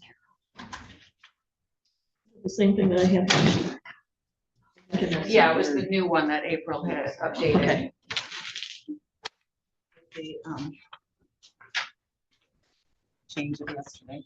Yeah, when the second car was completed, I gave it. She updated it in, it's probably in your email. Like she gave it to us this. I just printed it this morning. So your motion is to go with option 1 to keep the mechanic position in-house with the requirements. Right. Attached to the Yeah. ordinance, so you know.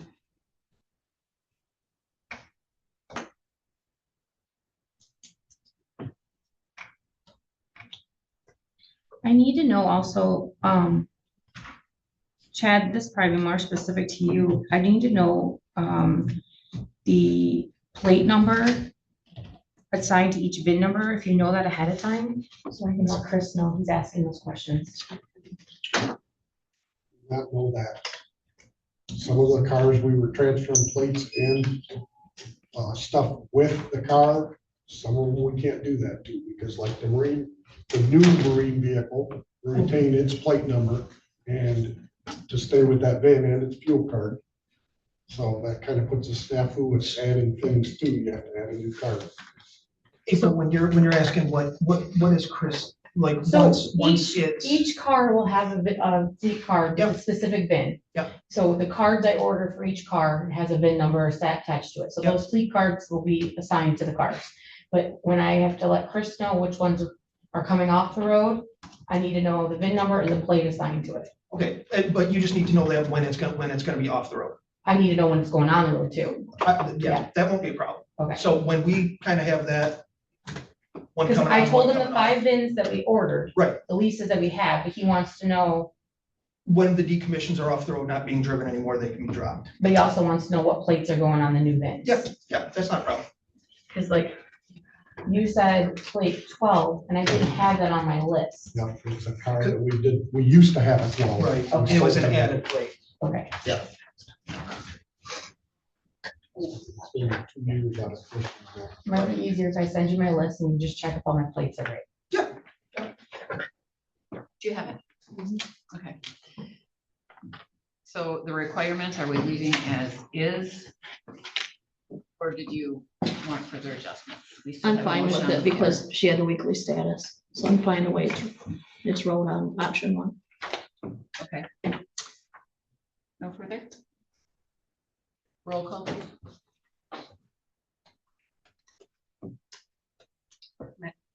Madison, Yes. Bob, Yes. Hardee's, Yes. Peltier, No. No.